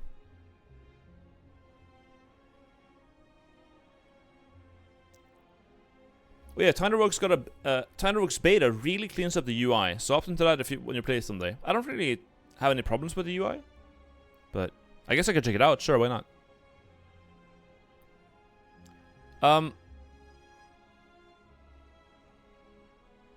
considering calling it here, because I'm like, I spent a weekend going to a birthday, which, by the way, was a really, really, really, really fun birthday.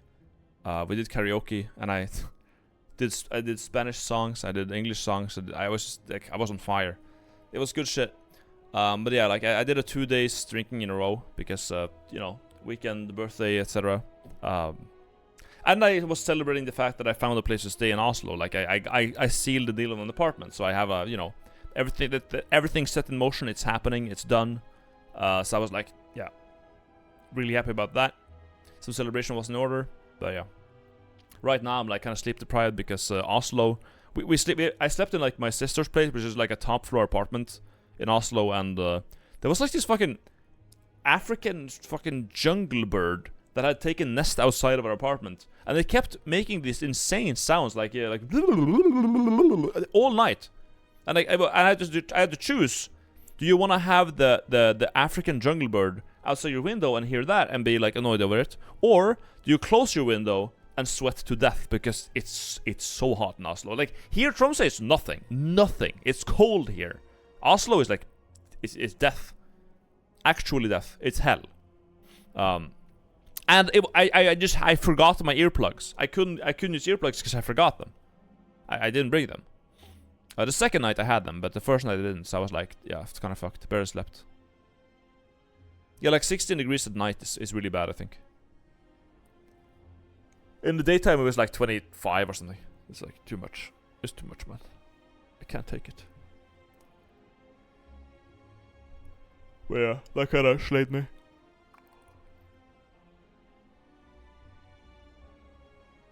Either way, that's normal. Yeah, yeah, it's probably is, but I don't like it. It's totally true. Do earplugs actually work? What brand are they? Because not gonna lie, I want to buy some quality earplugs. I don't buy a brand. I just like go to the grocery store. I'm like, do you have earplugs? And they're like, yeah. They have like those foam things. They're just like a piece of foam you put in your ear, basically, and it works like a charm. It blocks out enough noises. If it's too noisy for those earplugs, then you gotta find a different place to sleep, really.